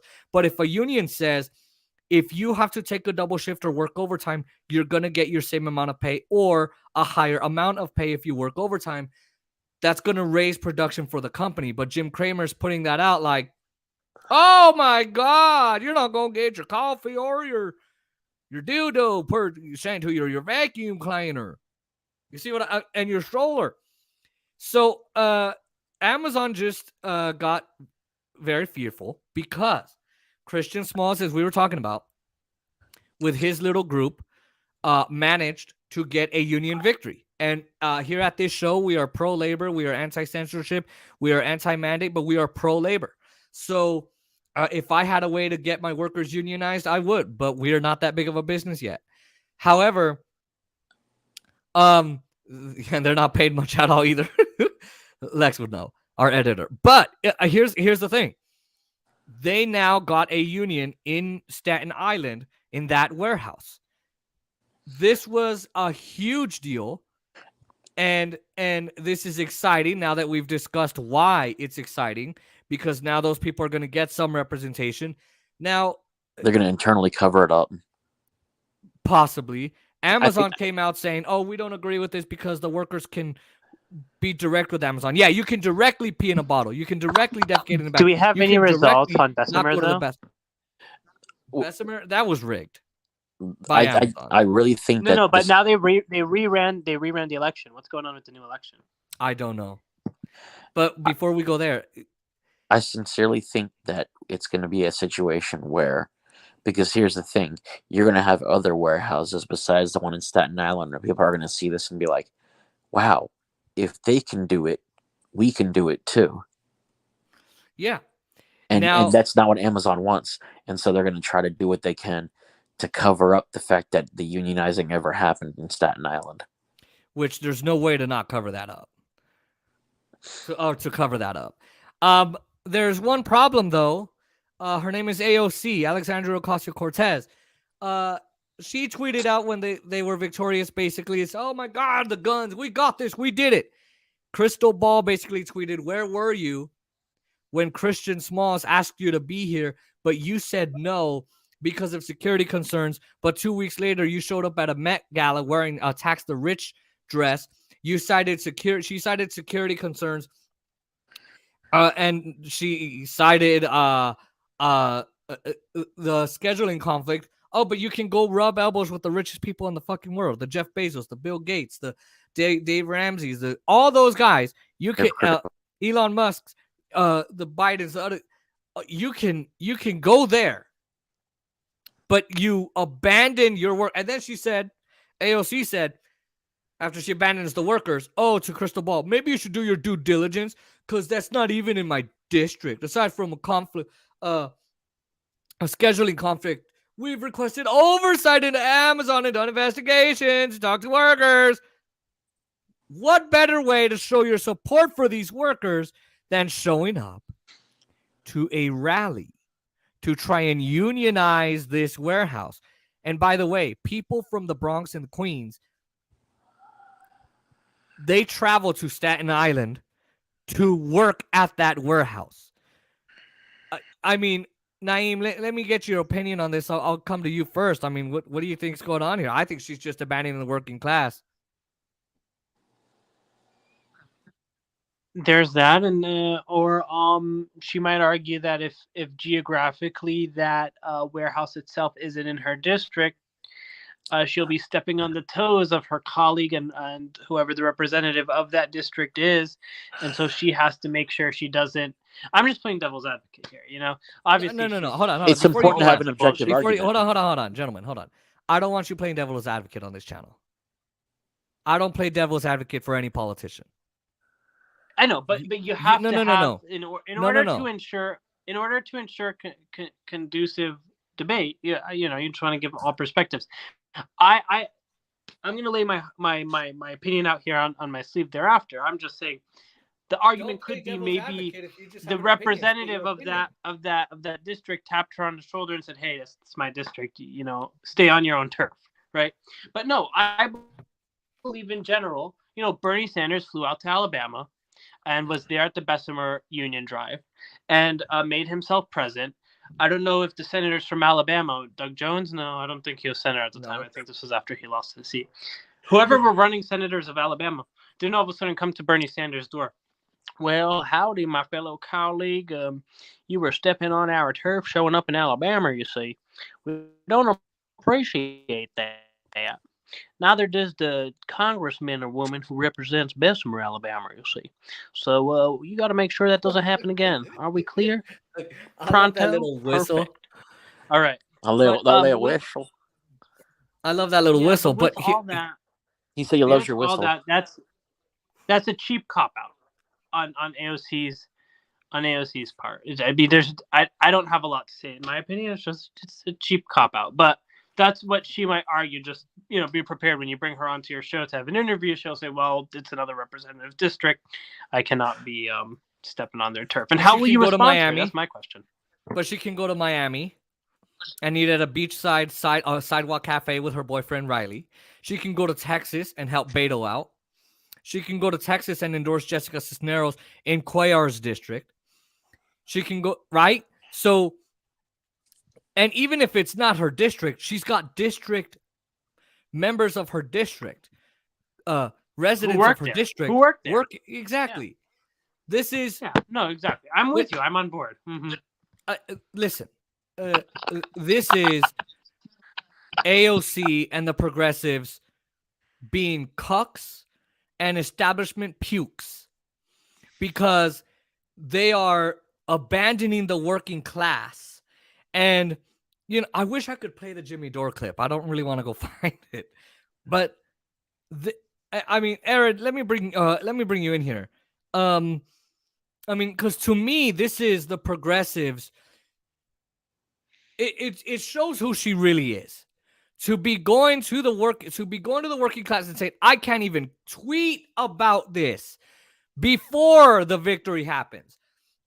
I can't put out a video statement. I can't hold a rally in my district about the fact you can't even do that, but you go hang out with the rich of the rich, the richest of the rich at a Met Gala.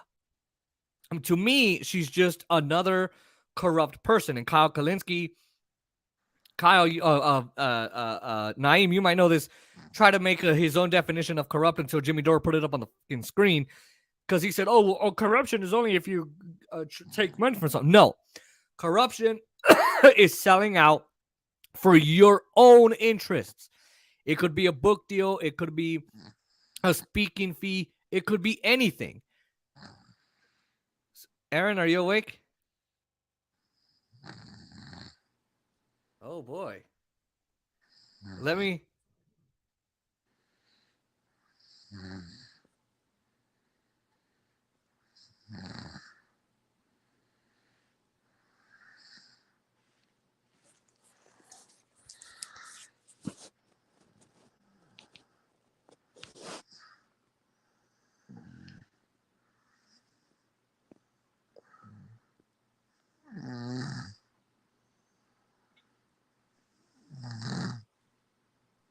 You there?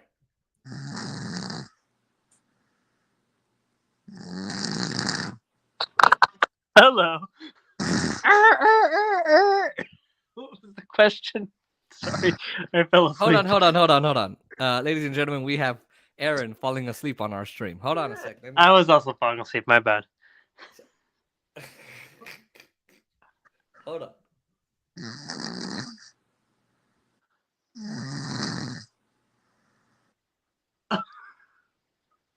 Hold on. Oh, he really fell asleep. He's not. He's not imitating the fact that I fell asleep.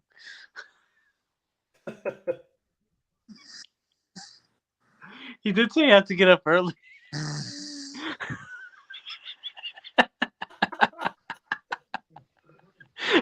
And I thought my ass was falling asleep on you, bro.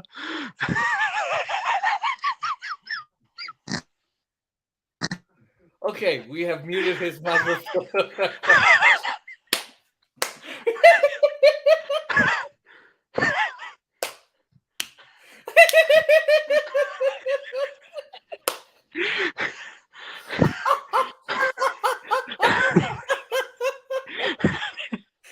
That's the plus of going live. That's the plus of going live. I've never had someone snore on my channel before. I've not fallen asleep on your ass before, but Yeah, but you still like stayed awake.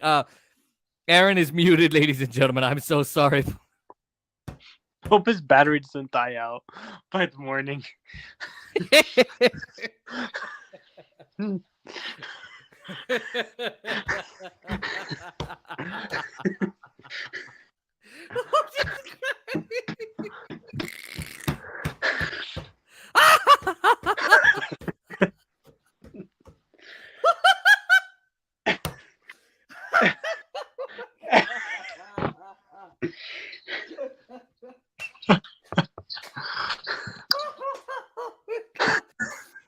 Oh my side hurts. All right. Oh my gosh. Give me a second to get some water. We'll be right back. Let me get some water. Ooh wee. Don't take too long. Oh man, ladies and gentlemen. We are we are without Aaron Faxon. But let's see. Here, hold on. Let's see if he's snoring. Yep. I don't mean to laugh at him. It's just hilarious.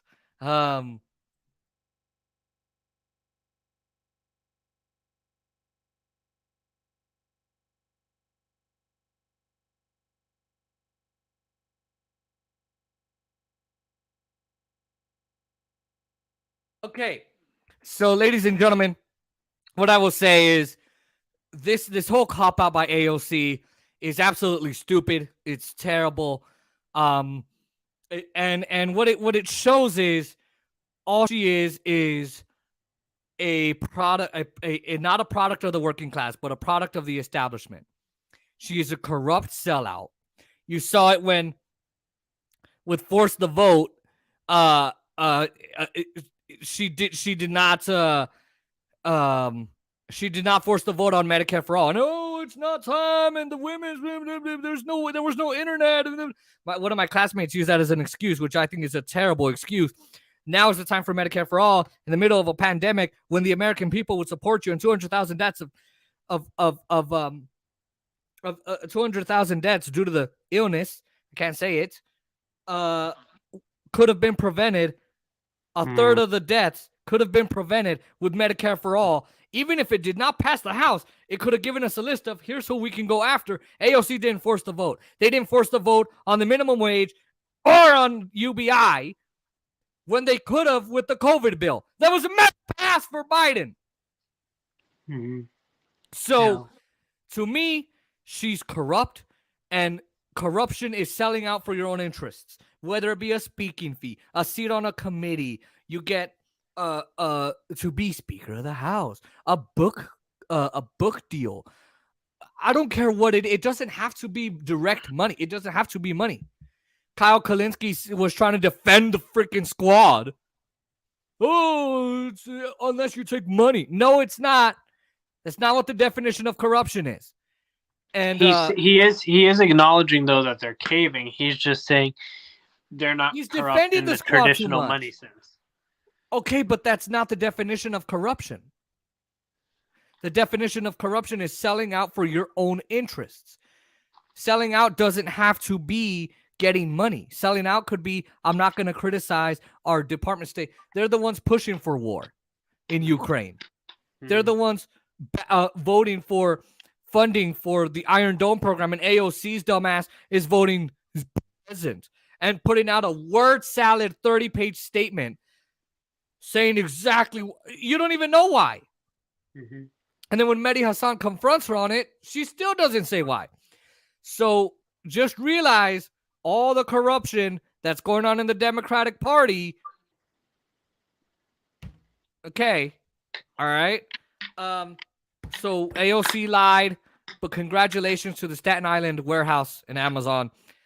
That's awesome. Now, are you okay to cover Ukraine? Yeah, you want to cover the nukes in favor of the ukes? No. Are you really okay? I don't know if you heard, but I unmuted his mic and it showed him snoring. Is he still snoring? Let's find out. Yeah. Hold on. Let me go find it. What if people want to explain to Ukraine? All right, let's see.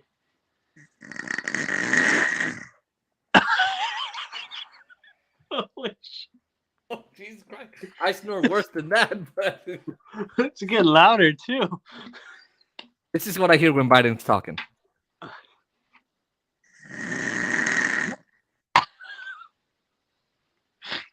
Oh, folks, it's been a,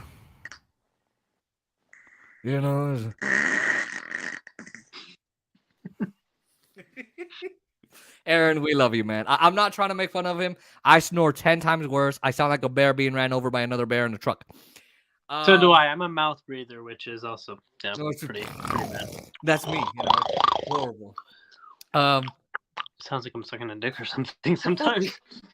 I didn't know that's what it sounds like. Yeah, that's what it sounds like. That's not what I picture. All right, hold on a second. It's like me a dick in a while. Oh my god. Hold on.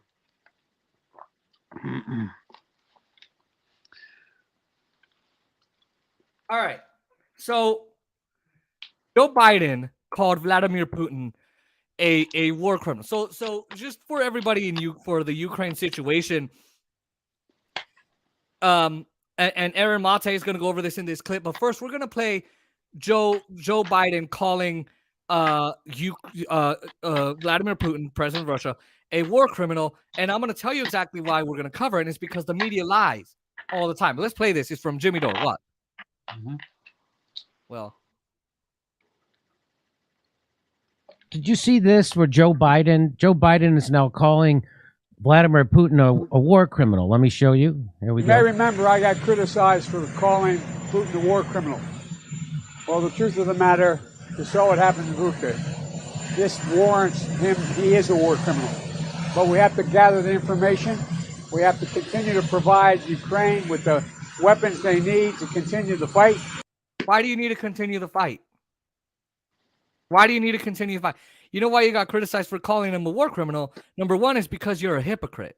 That's probably the reason why. And we have to gather all the details so this can be have a war crime trial. This guy is brutal. And what's happening in Bucha is outrageous. And everyone's seen it. Genocide? No, I think it is a war crime. What are you going to do about it, sir? Are you going to do more sanctions on Russia? I'm seeking more sanctions. Yes, I'll have time to not say. Yeah, let me Okay. tell you though. There's a few things I take issue with. This guy voted for the legislation that gave war criminal in chief the ability to kill over 250,000 people in Iraq. I'm talking about George W. Bush. This guy also supported war criminal in chief in order to make sure that the drone strike program is expanded and killing a whole bunch of innocent civilians, including a 9-year-old American citizen child, when in Yemen and other places, when he expanded the drone war with Barack Obama. So I don't know about war criminals, but this guy sounds mighty close to one, or in fact, he sounds mighty close to two himself. No kidding. And you can still hear me, right? Mm-hmm. Okay, you're right. And what did him and Obama do? They took us into 5 more wars. Now, let me just say this, folks. Al Gore or whoever else would have come in would have taken us into those 5 wars. I'm sorry, I like Al Gore.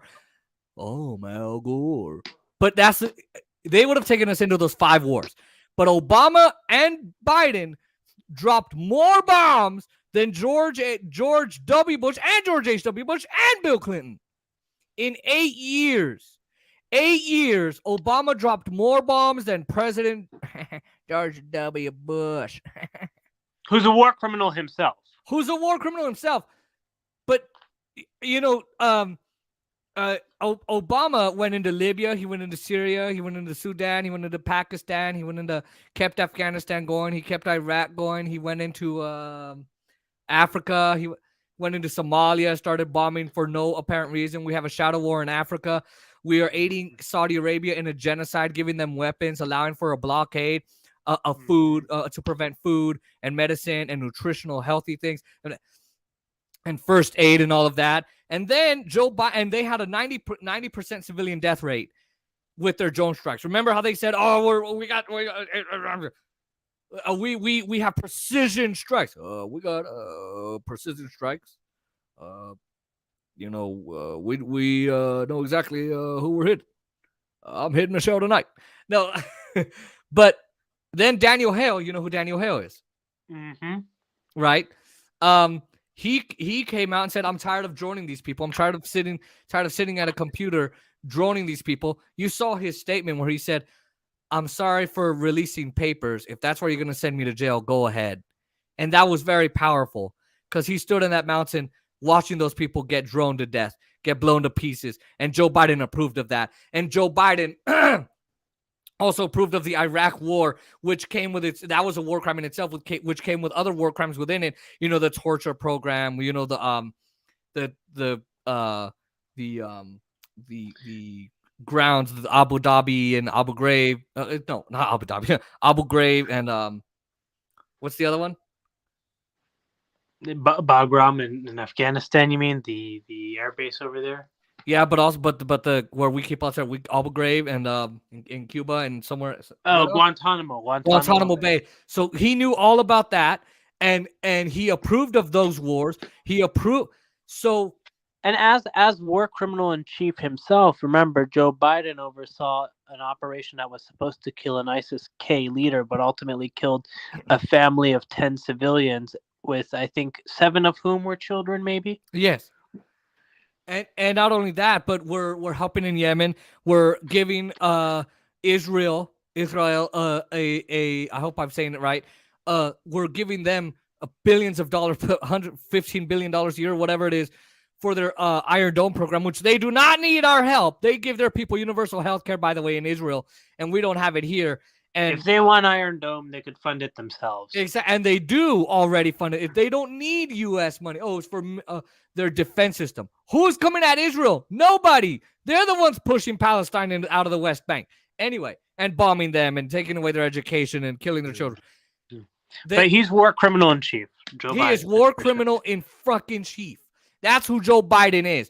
And you know, Joe, you know, the venue where they prosecute war criminals. If you really want to take, Yeah. They do it in the International Criminal Court, the ICC, which the United States won't join because they don't want their own officials getting prosecuted and headed to jail.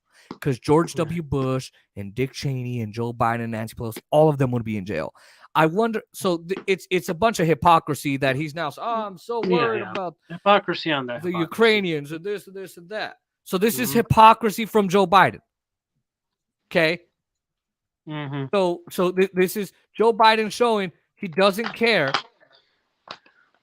about this. Now, the thing about Ukraine, ladies and gentlemen, while I get the next clip up, Chrome is not responding. But the thing about Ukraine is this.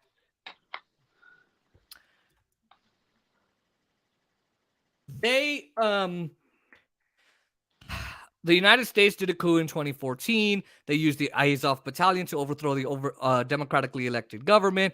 The new Ukrainian government, the Nazi Ukrainian government, started shelling the people in the Donbass region in Luhansk and Donetsk and Luhansk.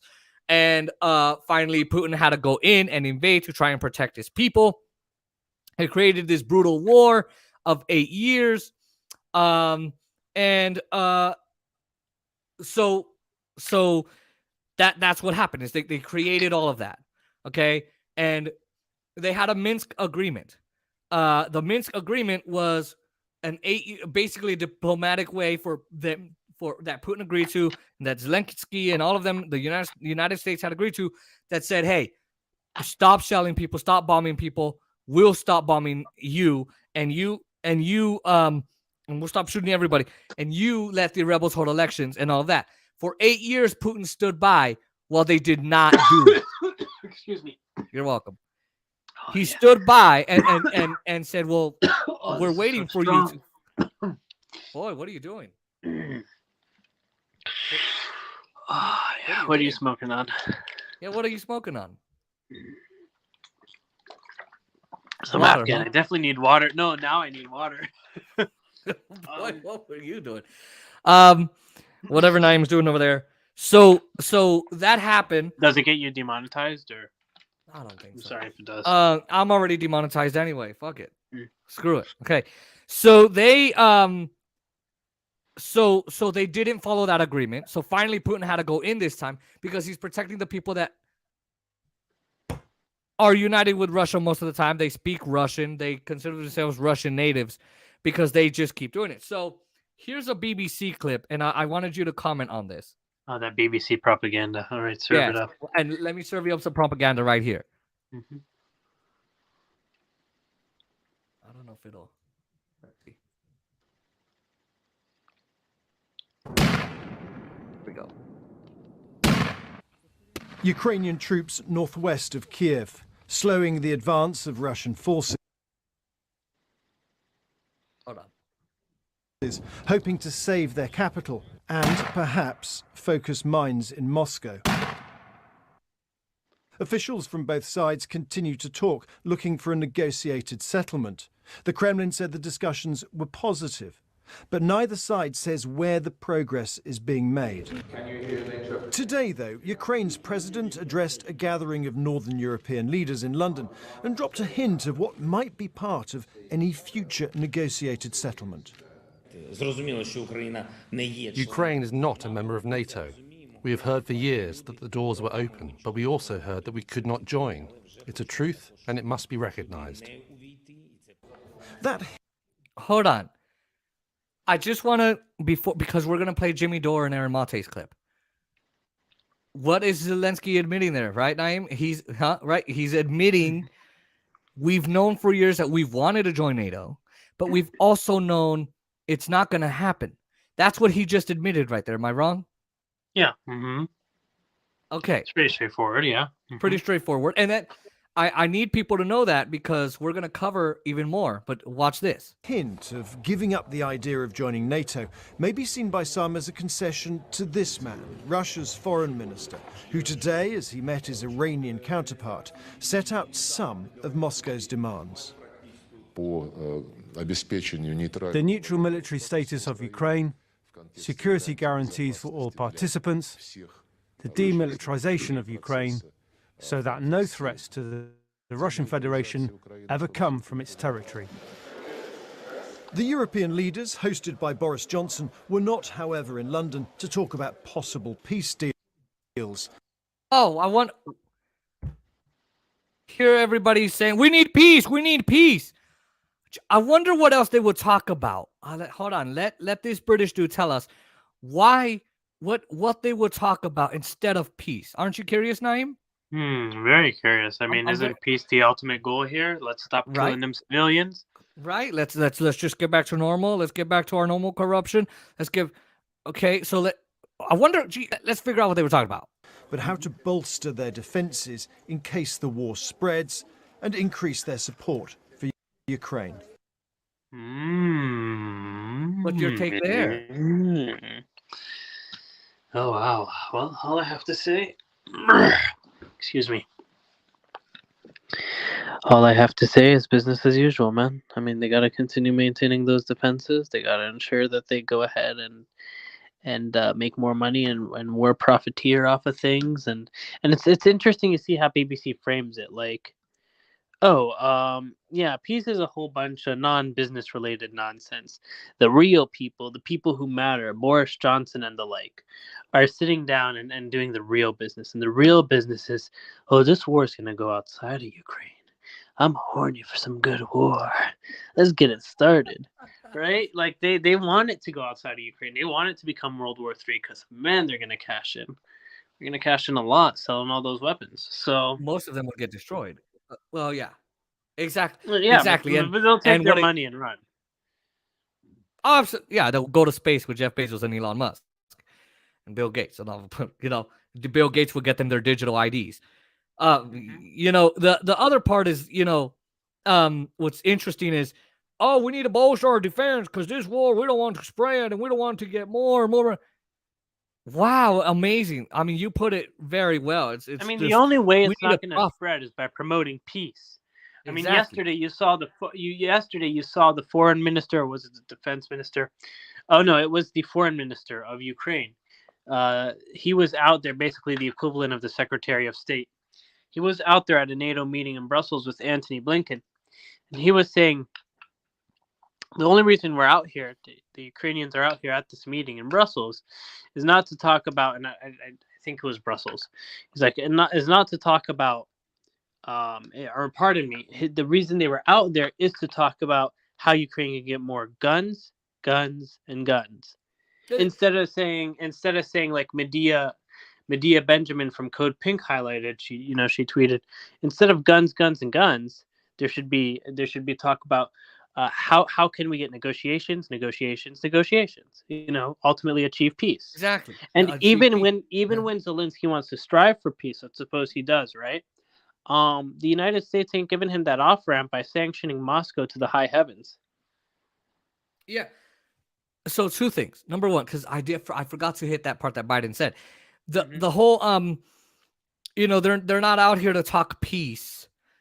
They have boxes of unopened boxes of missiles, untouched, sitting in the Ukrainian government. Raytheon delivering those. How? I mean, you're gonna tell me you need more than what you already have?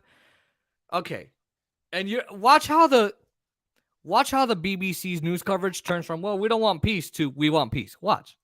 This is quite unbelievable what is happening now in our continent, and we need to make sure that we build the strongest, widest possible.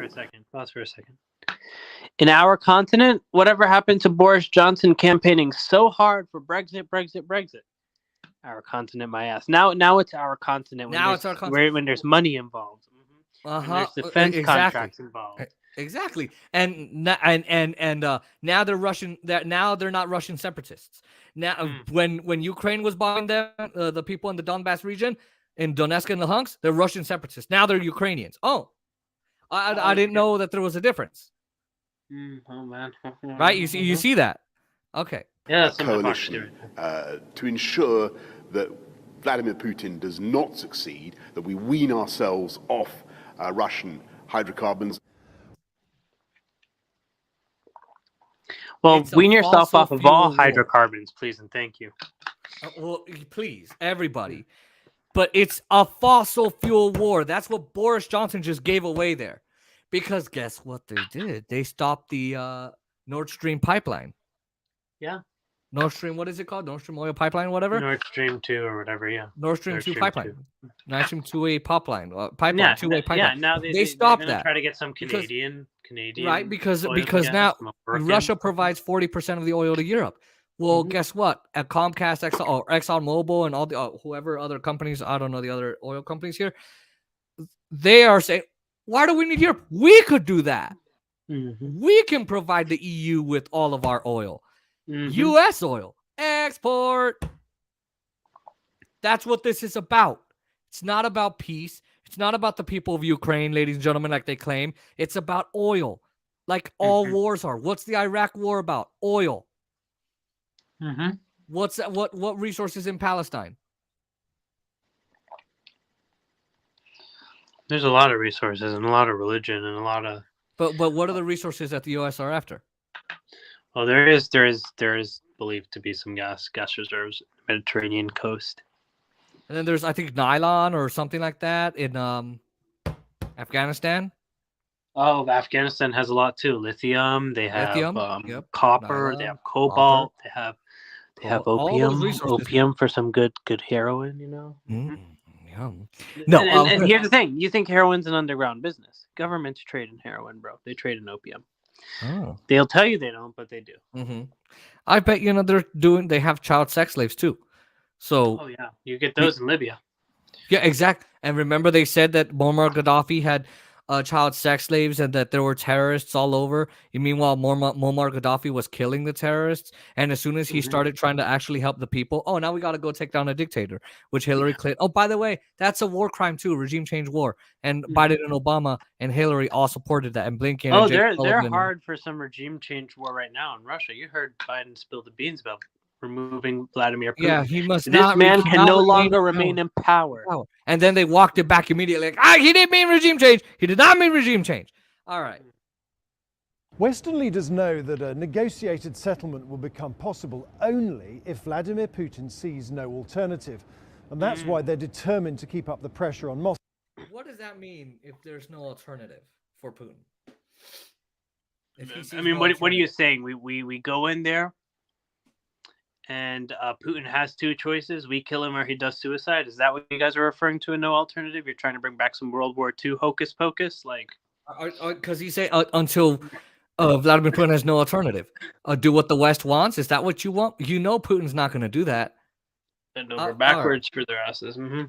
Moscow, militarily, economically, and diplomatically. And what better way to do that than this? 3 NATO prime ministers from Poland, Slovenia, and the Czech Republic visiting war-torn Kiev by train, a show of solidarity and Russia's failure to seize the capital. There were more economic sanctions for Russia too, the EU banning the export of luxury goods, and Britain imposing asset freezes and travel bans on 370 Russians, including a defence minister, a former prime minister, and oligarchs and their families, along with many allies of Vladimir Putin. But all the pressure, all the diplomacy has yet to halt the Russian advance, and the devastation of Ukraine's cities continues. Okay. What did they say there? We have sanctioned the shit out of Russia. We are preventing medicine and food and first aid and health products and beauty products and feminine hygiene products and masculine hygiene products and all those things from getting into Russia, and yet Putin's still going. Meaning sanctions don't work. They're admitting right there, hey, these sanctions are not working. And Biden wants more sanctions.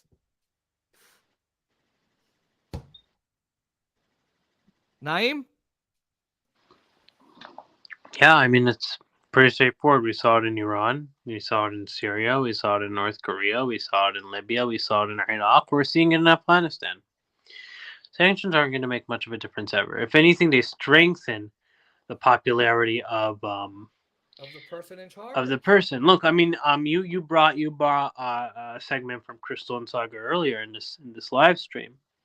they had a good piece earlier this week talking about how Putin's popularity has actually many indications show that it has risen in Russia, and the economic impact to Russia has hit the average Russian more than the oligarchs. The oligarchs have more than enough reserves to protect themselves. Yep. I mean, if you really want to see success with sanction, you go and target the specific oligarchs up and down. Be my guest. But these broad sweeping, wide implicating sanctions that are levied against the whole country aren't going to do anything but bolster the popularity of the president, because Putin's going to say, see how much the West hates us, and cause more discontent among the Russian people against the West and against the US, the UK, and Europe. So, I mean, you're pushing Russia more and more into China's hands, which, China's China happy to would gobble love. Russia Well, up I mean, right now. they're already out. They're already allies. So it's not like they're China. We need allies. Do not But cancel me. You're strengthening their alliance from more of a strategic alliance to a genuine friendship and trust. Because Xi Jinping is gonna ally more, and they already have our securities. Securities, our currencies, our dollars, right? All of that. Japan and China have all that. Mm-hmm. And you saw how what's scaring the United States right now is that the petrodollar. You saw that how it's dropping in value. It's dropping in value. Saudi Arabia has already announced that they're considering selling petroleum and oil resources, Saudi oil resources, to China in the Chinese currency, the renminbi, the yuan, which goes against the whole ethos, the whole essence of the petrodollar. So, and we should get into that at some point. Why Saudi Arabia is actually, quote unquote, standing up to big brother United States. That's it's an interesting conversation, and that's not to glorify Saudi, because it's not to glorify Saudi, but there's a lot of conversation there and a lot of nuance worth discussing. Oh yeah, maybe we'll talk about doing a live stream hopefully next week if you can. But exactly, I mean, and so that's what's scaring them, and all these sanctions, they're now hitting the average Russian person. Okay, that's not Iran, the Revolutionary Guard. Who's the president right now? Ibrahim Raisi. Ibrahim Raisi. He's not stopping his beliefs. The Revolutionary Guard is going further away from the United States. And now, because the United States is trying to stop buying oil from Russia, guess who they're trying to make deals with? Venezuela and Iran. I thought they were terrible people. I thought Venezuela were dictators. And by the way, Biden started calling Nicolas Maduro Mr. President of Venezuela. Whatever happened to Juan Guaido? Whatever happened to Juan Guaido? Oh, now that it's convenient, now it's President Maduro. Maduro, how are you doing, Mr. President?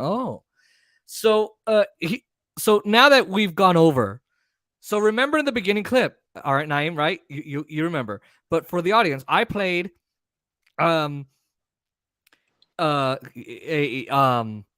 clip from BBC saying, "Hey, we want peace and all that." We reviewed that, but we also revealed how Boris Volodymyr Zelensky actually knows we can't get into NATO, but the doors are remaining open. Let's get further into that. So here's a clip from Jimmy Dore. Took me a while to make this, and it's a very long clip because I put all the different segments together in a way where it's faster. This is going to be a fun. Oh, is that what I interrupted you with earlier? I'm so sorry, bro. Did it work out though? No, what you interrupted me was the Joe Biden clip. The reason I wanted to fix that one was because it had Jimmy Dore speaking in the beginning. I didn't want that. I wanted it to be its own solo video, and then it had voiceover talking at the end. So that's okay, but they didn't hear the voiceover, which is good. I remember I played a clip once, and I was just sitting there, and then I forgot that voiceover was going to talk, and it was too late. I couldn't pause it. So with a speech on. Fair enough. But here's Aaron Mate, Jimmy Dore and Aaron Mate. And Aaron Mate, he revealed what happened in Duma, Syria. People who think that Assad actually gassed his own people, he didn't. The WCPA, I'm pretty sure that's what it's called, they revealed that they were sidelined by the investigators because they didn't want the truth released. So here's the clip, and I'll pause it, but they're going to talk about how Zelensky actually rejected peace. So he's coming out to the Grammys and saying, "Oh, thank you for supporting Ukraine. All we want is peace." Fucking Grammys, what the hell is wrong with you? So here's Vladimir Zelensky. Amy Schumer wanted Zelensky to come to the Oscars as well. She tried to get that to happen. I guess Will Smith's slap wasn't enough for media attention. Again, I can't believe he's supporting his wife cheating and all hair that. on their heads. So yeah. All right, here we go. Let's watch this clip. Let's go ahead.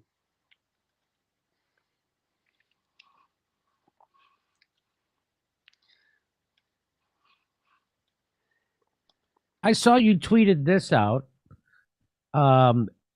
You said on February 19th, the Wall Street Journal said German Chancellor Scholz proposed to Zelensky that Ukraine renounce its NATO aspirations and declare neutrality as part of a wider European security deal signed by both Putin and Biden. Zelensky said no, and here is what it is. It says, so that's the German guy, Mr. Scholz, made one last push for the settlement between Moscow and Kiev. He told Mr. Zelensky in Munich on February 19th that Ukraine should renounce its NATO aspirations and declare neutrality as part of a wider European security deal between the West and Russia. The pact would be signed by Mr. Putin and Mr. Biden, who would jointly guarantee Ukraine's security. So this could have. So what did the Minister of Russia say? We want security for all parties. That's what he said, right? So I just wanted to avoided a war. It sounds to me like this could have avoided a war. Does that sound like it could have avoided a war? Yeah, but you know what could have also avoided a war, to be honest with you? If Biden just came out and told Zelensky straight up and told everyone on the global stage, NATO, you don't qualify right now, Ukraine, because Ukraine doesn't qualify to enter NATO. You're not going to be a net positive to NATO. You're going to be a net negative to NATO. So we're not going to let you into NATO at all right now. And that's the end of that. But Biden kept on saying, maybe, maybe not, maybe, maybe not. When behind closed doors, it was very clear Ukraine was not going to be accepted into NATO.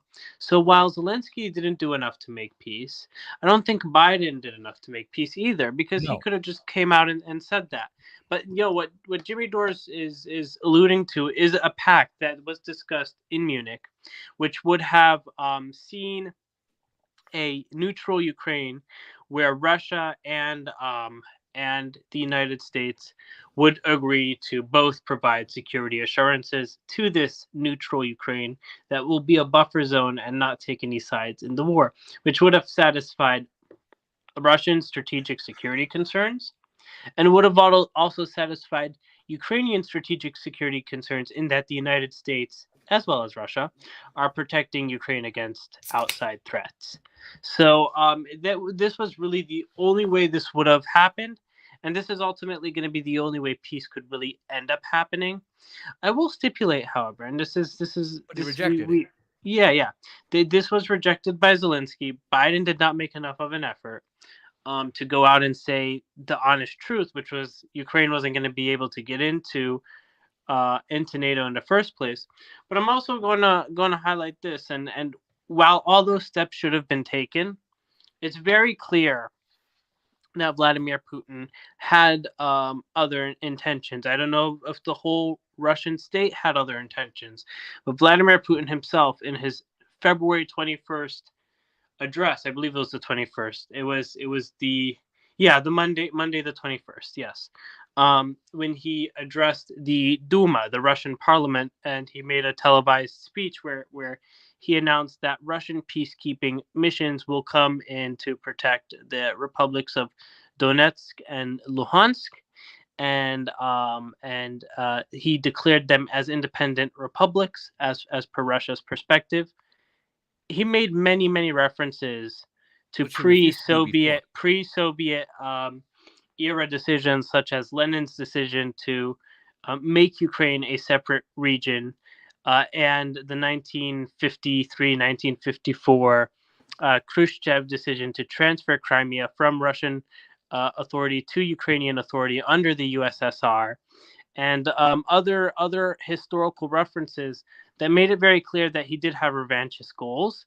He did have goals to rebuild an empire or whatever it was. So I do think that those would have been the right efforts that the West and Zelensky should have taken. I don't know that they would have fully negated the possibility that this invasion would have happened anyway.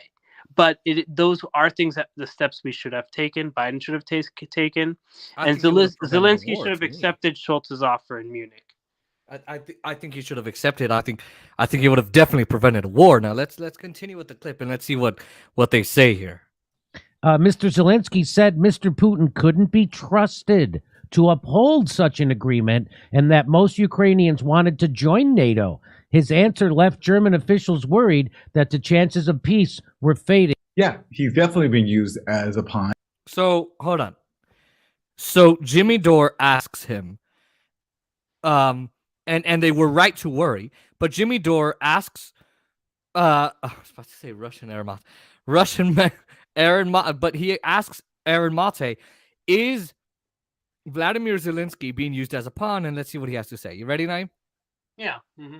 All right.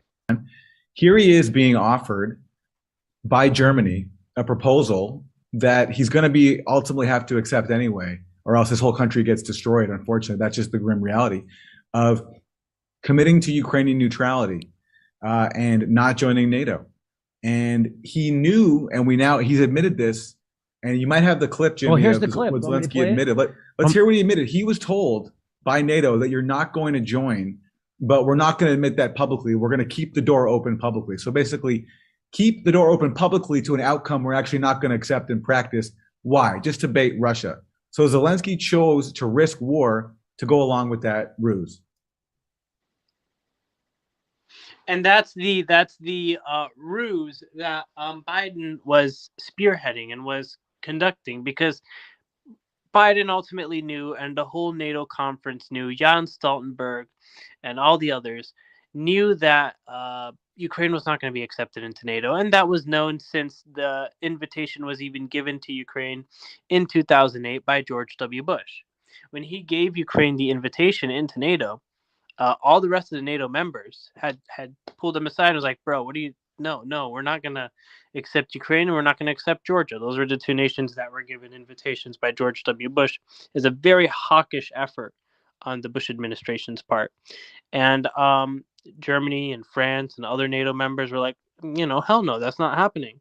And they stood by that. And the only way someone could join NATO is with a unanimous vote, and among other procedural logistics and stuff, but a unanimous vote, and there was never going to be a unanimous vote in Ukraine's favor. There was never going to be a unanimous vote in Georgia's favor. So okay, let me ask you, because you obviously know what you're talking about and I don't, and the audience needs to know, what, if there's even an audience, why weren't Ukraine and Georgia qualified to, and why isn't Ukraine qualified today to join NATO? NATO is a defense pact. NATO is a group of nations who got together and continue to grow, right? That says that they will defend each other and defend themselves collectively if any one of them is threatened. It was initially designed to be a counter to the Warsaw Pact, which was the Soviet Union's defense pact. Why, and there's a long story behind that, lots of Cold War politics. Why Ukraine and Georgia don't qualify? They generally don't offer enough of a defense contribution. To be part of this club, you got to contribute something. And they don't have anything uniquely theirs in terms of industry that's going to give to that defense mission. All the weapons they get from different countries. Funny enough, many of whom are NATO countries, right? All the industry they have, the stuff they produce, isn't going to necessarily add to defense capacity. What's going to add to defense capacity is lots of stuff in German industry, for example, lots of stuff that's being produced in France. So right now, and it's not impossible that things can't change in their economies, but right now, adding them to this club is just going to be a net expense for all the other nations. They're going to have to carry the burden. And the reality is these other nations don't want the risk of war with a big power like Russia. And putting these nations know this very well, especially Germany. Making a nation that's in Russia's backyard a NATO member means that the likelihood of Germany and the other NATO members having to go to war with Russia increases significantly. Because even if there's a minor border skirmish between Russia and Ukraine or between Russia and Georgia, that makes it that Article 5 is invoked. Article 5 is this special clause within the NATO agreement that says one of us is touched, all of us will fight. And it's really not worth bringing in nations that are going to bring more baggage than positive at the current moment and aren't even going to contribute anything uniquely different and uniquely positive and additional to this defense pact, to this defense agreement. Okay, well, thank you for that explanation, because you were saying that, and I'm like, wait, I got to ask him why, because he's saying something that, the audience isn't going to know. I'm not going to know, and it's good that you know all of that. Think of it this way. You have a group Right. of friends, all right? Let's say you guys are friends because you guys all help each other out in this specific statistics course, right? You guys get together, you're a study group. And each one of you guys gives a different perspective that adds to the understanding. Say a dude, and I don't know how this would be the case, but if one of you guys get an F, all of you guys get an F. Let's suppose that's the case, right? Let's go with it for fantasy's sake. Okay. And then you guys have this dude come. His name is John, right? And great guy, good guy. There's nothing wrong with him. He's not the brightest tool in the toolbox. He doesn't really get statistics, nor does he offer any unique perspective. He just regurgitates everything he hears. Like, say you tell him some skill about statistics, he just regurgitates it. He doesn't give anything new. You don't want to bring him into this club because he is a high risk of getting an F because he's not the brightest tool in the toolbox. Gotcha. You bring him into this club, you risk all of y'all getting an F. And he's not adding anything extra, so all you guys are doing is spoon feeding him your knowledge anyway. You feel like he's a burden more than a net contributor, net positive. Okay. I love your explanation. It's perfect. You're right. And and no, ladies and gentlemen, war crimes like the Iraq War, where the French didn't want to help us, and we just apparently in 2005 they said, "Oh, they're Liberty fries instead of French fries." That does not count. It's when you are threatened. So let's go ahead and listen to this. So publicly, he knows this ain't happening. Well, he says this happened. Privately, he knows. So there's no point on keeping this going. But okay. So yeah. Well, so and this will be there's a reason. Sorry to interrupt. There's a reason, and we could get into this debate at another time. But there's a reason the whole NATO coalition subscribed to the war in Afghanistan, but not all NATO members subscribed to the war in Iraq. It was a separate coalition that went into Iraq because in Afghanistan, it was seen as a direct response to an offensive attack on U.S. soil, which was 9/11, right? And so all NATO members were expected to be involved because Article 5 was invoked because we were attacked by someone who was operating out of Afghanistan. Right? And even that was a little gray because it wasn't the Afghan government who attacked us. It wasn't Afghanistan declaring war on the United States. There were just rogue groups who were operating out of Afghanistan, operating on Afghan land But it and was Afghan also territory. But it was also Saudi Arabia, Lebanon, and there's one more country that was involved. Egypt, right? So nationals from those countries, the national from Qatar as well. 15. I think 15 one from Saudis. Qatar. Yeah. Two from Egypt. Egypt, and one and so. So either way, I mean, but either way, those Lebanon. were. It was a little gray with that one Yeah. because there was no particular country that declared war. But the point is, there was. But Saudi a Arabia did at that response. point. Saudi Arabia, they were Saudi nationals, and they were Saudi nationals who were very close to the Saudi regime. But Saudi Arabia itself, as a nation, did not declare direct war on us. But they still attacked us. So we should have gone into Saudi Arabia instead of Afghanistan. That's hard to argue because Osama bin Laden, the person we wanted, was in Afghanistan, and the reality situation was that there was. I don't think we should have gone into Afghanistan. I'll be very clear, but I don't know that going into Saudi Arabia would have been productive either. I think that. But it's the country that attacked us the most.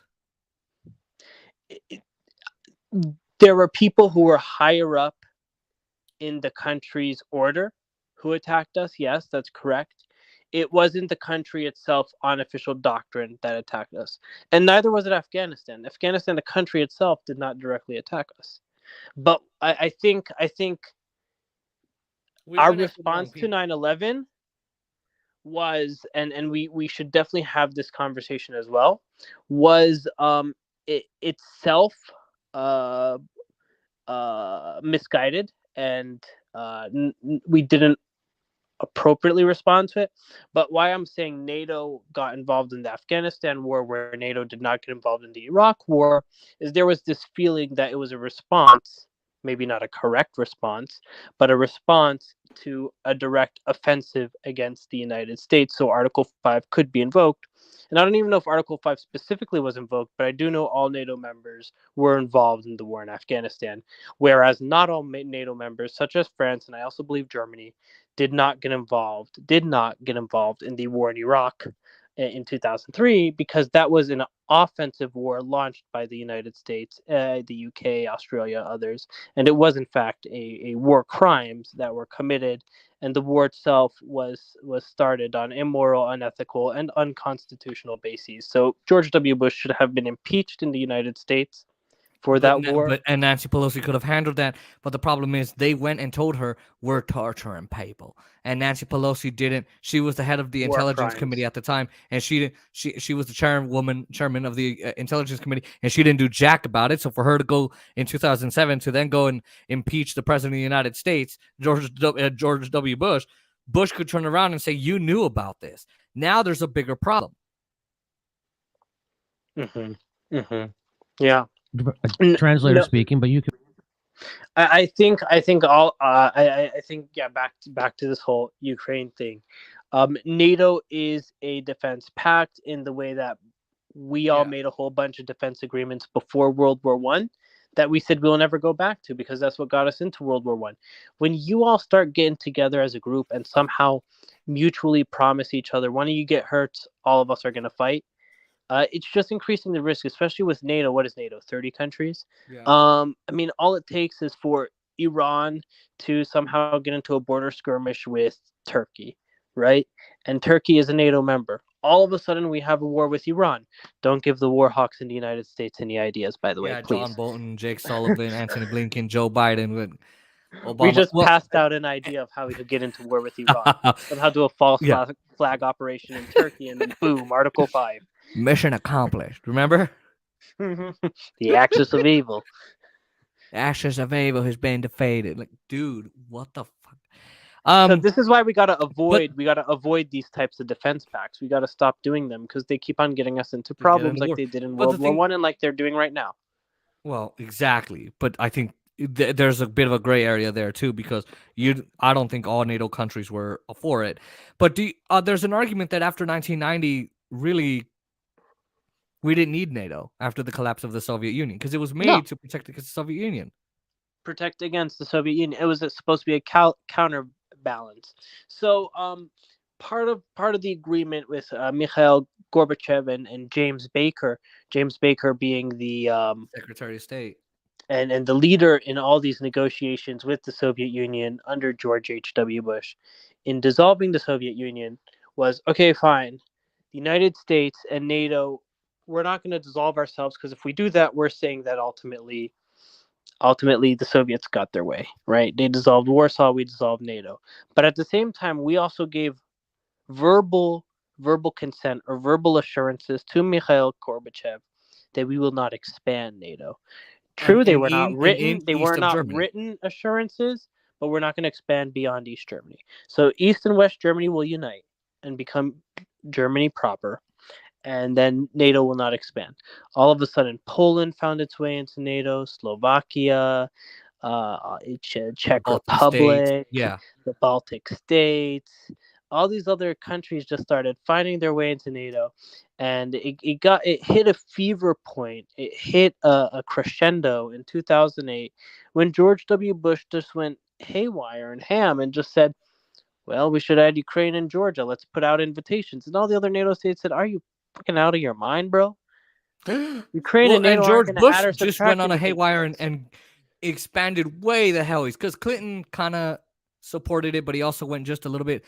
Bush. I think Clinton just added Poland and Hungary. Correct? I could be wrong. Yeah, I think so. Yeah. But Bush just went and added the rest of the nations that are there today, and Obama did too, because it went promised for subsequent administrations, Clinton and Bush. But the problem is Bush just went crazy in 2004, 2005, 2006. Just went 05 and started signing a whole bunch of NATO invitations. Exactly, and they were accepted, and we broke that promise. So and we bullied our fellow NATO colleagues into voting unanimous votes to allow these countries, and eventually they said enough is enough when we invited Ukraine and Georgia. And then there's the video of George W. Bush in 2008 at I think it was the NATO conference in Munich or something like that. German Chancellor Merkel was there, and nobody's talking to Bush at the end of his 8 years, 2008. They're like, no, fuck you. We don't have to deal with you anymore. You can't bully me anymore. You're leaving office. And he looks like that kid that's alone at lunch because nobody likes him. Yeah, I mean, and that's how they all felt about it. I kind of, I kind of miss German Chancellor Merkel. I'll be very honest with you. Merkel was very strategic. I do think Olaf Scholz is proving his capacity and how he's handling this situation in Ukraine and Russia, and he's proving to be one of the bigger heads in the room, at least on the Western Front. And I really do feel like he is the appropriate successor to Angela Merkel. Okay, here, so I don't know. I'm just I've grown up with her as chancellor, so we both. Oh yeah, she's been around for a long time. She was around for George W. Bush, Barack Obama, and Joe Biden, and Donald Trump. And I'll tell you a little secret. I'll tell you a little secret about Donald Trump. He talked a big game, right, about diminishing NATO significance. But under his administration, NATO's capacities and powers were expanded. And he always talked about pulling support from NATO. But financial support was not pulled from NATO. So he was good at talking. They came to his face. Remember, he's like, I said it was obsolete. No, I know it's not obsolete. And they were like, oh, NATO, the head guy of NATO who came to the United States in 2017. Because Trump, when he put, huh? You mean Jan Stoltenberg, or was he the head at the time? I know Jan Stoltenberg is the head now. I'm pretty sure he was. He talked like, we're NATO. That's him. Yeah. Please don't cancel me. I'm serious. Do not cancel me, people. But once he was face to face with NATO, he was like, Trump was a little bitch. But okay, so this translator is going to tell you what Zelensky said. Zelensky knew publicly. Let's see. Requested them personally to say directly that we are going to accept you into NATO in a year or 2 or 5. Okay, so just say. So he's saying, all right, we're gonna accept you in a year or 2 or 5. We want to be in NATO, and they said something to him. I wonder what they said to Vladimir Zelensky of whether he could join NATO. What did they say? Directly and clearly, or just say no. And the response was very clear. You're not going to be a NATO or EU member, but publicly, the doors will remain open. Publicly, the doors will remain open. So in private, the answer is definitely no, right? But in public, the doors will remain open. So you know what that is? Have you ever had, like, when you were a kid, you go to a club, right? It's a group of friends, right? You're all hanging out, all the cool kids. There's one kid who's like, "Hey, I want to join your club. Y'all seem so cool." Publicly, y'all, let's think about it. Let's think about it. We'll get back to you. Y'all go back to your friend group. And you're like, "I can't really stand this person. Of course, we're not going to accept them into our club. We want our own club, but we'll show them face because we need them. Yeah. We need it for propaganda reasons." Or these kids are like, "Well, we can't shun this kid because then we'll look like the bullies. So we're going to say we're thinking about it. We're thinking about it. But of course, our answer is no." That's basically what NATO did to Ukraine. Yeah. We need to make sure that no. we keep on threatening Russia. We keep on baiting Russia. Yeah. But in private, hell no, we don't want you. You're just going to be a burden. You're going to be an extra. And so why would they keep the door? So the NATO said, no, we're not going to allow Ukraine into NATO. Zelensky seemed to want that. He says the people of Ukraine want that. NATO said, you're not going to get that, but we will publicly pretend that the door is open. Why would NATO want to pretend that publicly the door is open for Ukraine to enter NATO? Aaron? Yeah, this is important. Well, for one, especially the U.S., the people who run the U.S. are such fanatic Russophobes, Russia haters, that they don't want to give Russia any kind of win, even if it's just a completely symbolic one, like Ukraine not joining NATO, which they apparently agree with anyway. And the more sinister explanation, which I also think is true, is that they wanted to use NATO membership to bait Russia into invading, to use Ukrainians as cannon fodder to bait Russia into a war. And by the way, this is a policy that was set out in a 2019 RAND study. I read about it in my newest article at mattsaid.substack.com, where this RAND study, a Pentagon-tied think tank, talks about the best ways to overextend Russia. That's the topic of the study. And the top strategy that they come up with is providing more weapons to Ukraine in order to basically compel a Russian invasion. And that would be a way to bleed Russia. So that is what I believe the strategy was. And that's why they wanted to use Zelensky in Ukraine to leave the door open. Basically, leave the door open to NATO publicly, to leave the door open to a disastrous Russian invasion of Ukraine. And Zelensky went along with it. I will say one thing, though. And this is all very true. I appreciate. Respond to Mate. Yeah, I appreciate highlighting that. But that also proves the case that Russia kind of walked into the American Warhawk trap. In that, we wanted to bait them. But the best way for them to get back at us and deprive us of a whole bunch of defense contracts and the Rand Corporation from cashing out, because Rand is, like he said, basically a mouthpiece, an extension of the Pentagon and the Department of Defense. The best way to have gotten back at us, like, you want war? Oh, you're not getting war from Russia. I'll tell you that much. You know what I mean? And make it so that the American defense contractors aren't going to benefit. But here's the dirty little secret. The number 2 nation for defense contracts and defense profiteering after the United States is Russia. So their defense contractors are making a whole bunch of money too. Oh, so I think they're making a bitch load of money, just a boatload. The secret is it all goes back to the money. Follow the trail, follow the paper trail. And unfortunately, the Ukrainian people are being used as cannon fodder for a dick measuring competition, basically, between the West and Russia. But yeah, no, honestly, to the substance of what Aaron is saying, realpolitik. That's literally what the situation is. And unfortunately, if Zelensky was a true leader and a true I'll sound like a misogynist by saying this, but if he were a true man, right? Mm-hmm. He would stand up to NATO and be like, no, you're going to come out publicly and you're going to say yes or no, and you're going to own up to whether we're joining you or not, because I'm not going to let my people be cannon fodder for this dick measuring competition between you and Russia. You guys get up off your asses and say, no, you guys aren't joining NATO, or yes, you are. in front of and to the face of Russia. So if Russia decides to invade, they have no excuse to do so because you guys said you're not going to let us join NATO. So I think he should have used his power and he should have forced NATO to come out publicly with the truth that no, in fact, Ukraine will not be joining NATO, and NATO publicly acknowledges that, forcing Russia not to embark on this military adventurism. But see, the Zelensky is admitting it publicly now. So now this but it's puts too little, NATO too in a late. very difficult position because now he's saying, well, NATO told me this. Now NATO has to come out and say no or yes. Yeah, but see, he had this intelligence. These conversations happened behind closed doors. These conversations happened behind closed doors.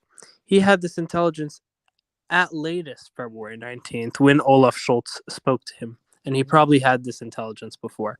So I think he should have gathered his marbles, gathered his balls, and should have come up and say, no, NATO, I'm going to force your hand to say publicly yes or no. But now he did put NATO in a difficult position, but unfortunately, I do believe it's too little too late. I think that there are many Ukrainian people and many Russian people dying and suffering other consequences as a result of this dick measuring contest. Exactly. And I mean, yeah. All right, let's continue. Mm-hmm. Yeah, why would he reject just days before the invasion a measure that would essentially enshrine what he was told anyway, which is that Ukraine is not going to join NATO? Again, that proposal you read out from Germany was Ukraine just commit to neutrality and not joining NATO. So why would he reject something that was already reality anyway, according to what he says he was told? Well, for a few things. One, he's sold out to the U.S., and also because he's a puppet. All right. And this is where I have some sympathy for him, where it is true that if he did agree to make peace with Russia and basically accept neutrality, he would face a coup. The far right in Ukraine have threatened him with a coup and even threatened to kill him. There are far right leaders who have literally threatened Zelensky's life if he makes peace with Russia, including accepting neutrality. So this is where Zelensky, the most generous interpretation you can make is that he was scared for his life. And he knew that if he actually reached an accommodation with Russia along these lines, he would pay the price. Now, where the U.S. has a major responsibility here. Now, before I let this go on, he's going to tell you exactly where his loophole was, where Zelensky's loophole was, what loophole he had to use, how he could have gotten himself out of that jam with the right-wing hawks in Ukraine, the hawkish right-wingers who said, hey, we'll threaten you, we'll do a coup, well, you better be careful, we'll kill you. There's one force that could have helped. I wonder who. Is that if the U.S. had stepped in and said, we have Zelensky's back, so if he makes peace with Russia, if he accepts neutrality for Ukraine, and if he also ends the war in the Donbass, which he had refused to do, despite being elected on a campaign of peace. Recall that the war in Ukraine didn't start when Putin invaded. It began in 2014 when the U.S. backed a coup. Yes. And that coup government essentially launched an assault on Ukraine's ethnic Russian population who took up arms with Russia's support. And that led to this brutal 8-year-long war in which over 13,000 people died. Zelensky was elected on a mandate to make peace with the rebels in the Donbass, to implement the Minsk Accords. What happened, though, he was immediately threatened. The far right held rallies, threatening to kill him. And so the only force that could have saved him and actually pushed through peace would be the U.S., because the U.S. after the coup has major leverage inside Ukraine. That's just obvious. Look no further than the fact that Hunter Biden got a Burisma board seat to speak to how influential the U.S. is, especially Joe Biden. And so Joe Biden, after coming in, could have said he has Zelensky's back on neutrality, and he could have Zelensky's back on implementing the Minsk Accords and ending the Donbass war. Instead, he encouraged Zelensky to crack down on his opposition. That's why in early 2021, right after Biden took office, Zelensky banned 3 major opposition television networks. Soon after that, he went after the main opposition leader inside Ukraine, who was tied to Russia. And meanwhile, the U.S. and Ukraine under Biden and Zelensky signed all these agreements, basically deepening U.S. Ukrainian military integration and enshrining NATO membership as a goal. So that's what the U.S. did. At every step of the way, the U.S. encouraged Zelensky to not make peace with Russia. And Biden effectively took the side of Ukraine's neo-Nazis. not the Ukrainian people who had elected Zelensky on an overwhelming mandate to make peace. So if Ukraine Yeah, and that goes back to the point that I had referred earlier.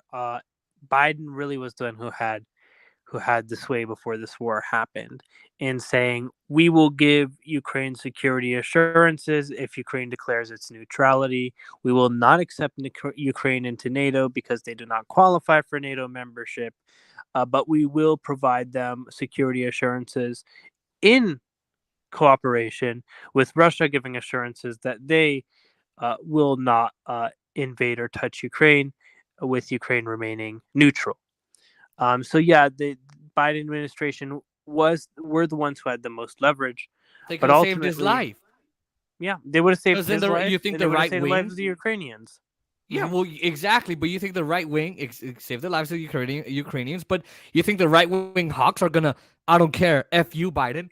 Hell no. Because now the United States is gonna go in and say, I said I support neutrality. And we told Zelensky to do it. Touch Zelensky, I touch you. I don't think the right wingers would mess with Zelensky after that.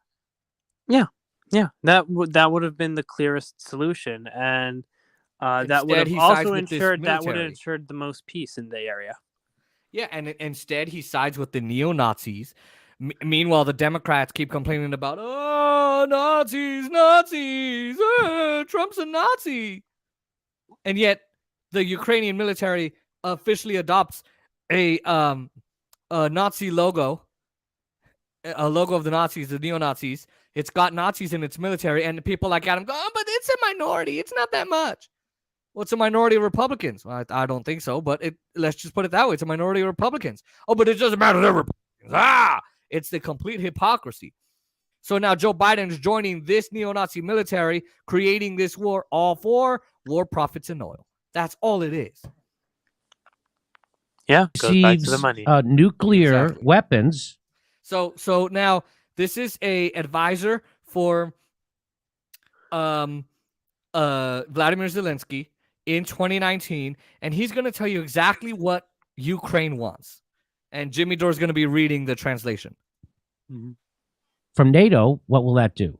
And he says, So if there's nuclear weapons, what's going to happen? in this case, we can speak about some dates of termination of war in the East. No, we don't speak about any dates of termination of war, he says. Quite the opposite. It will most likely prompt Russia to launch a large-scale military operation against Ukraine. Huh? Yeah. Because they'll have to degrade us. So if they get weapons from NATO, he's saying in 2019, it'll probably prompt Russia to invade them because they'll have to degrade us in terms of infrastructure and to turn everything here into a devastated territory. So they'll have to degrade them in terms of infrastructure, okay, so that the NATO would be reluctant in accepting us. And then she says, you mean that Russia will dare to directly confront NATO? He said, of course, Russia.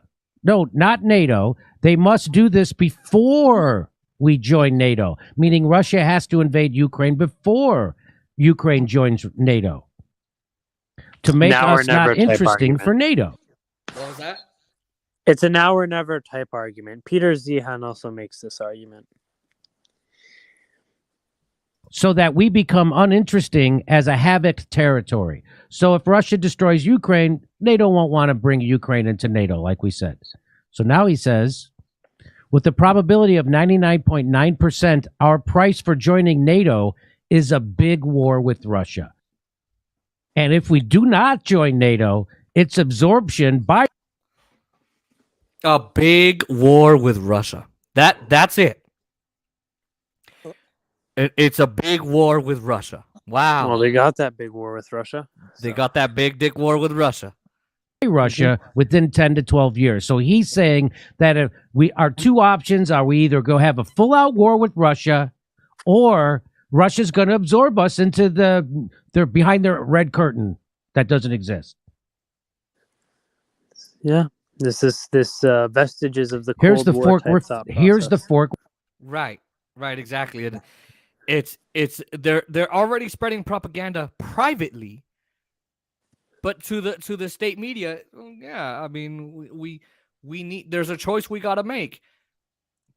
There's no way Russia is gonna absorb Ukraine, but he's saying that to get his ducks in a row and get his balls and marbles in it. We're facing now. That's the challenge. And now let's make a choice. But wait, if we put it on the scales, what better is the case? What's better in this case? Of course, large-scale war with Russia and joining NATO as a result of the defeat of Russia. That's the coolest thing. Okay. Yeah, that's the coolest thing. So ultimately, things don't get better till they get worse. Is this person's argument, right? Exactly. Like, let's go ahead and know. go to war with Russia.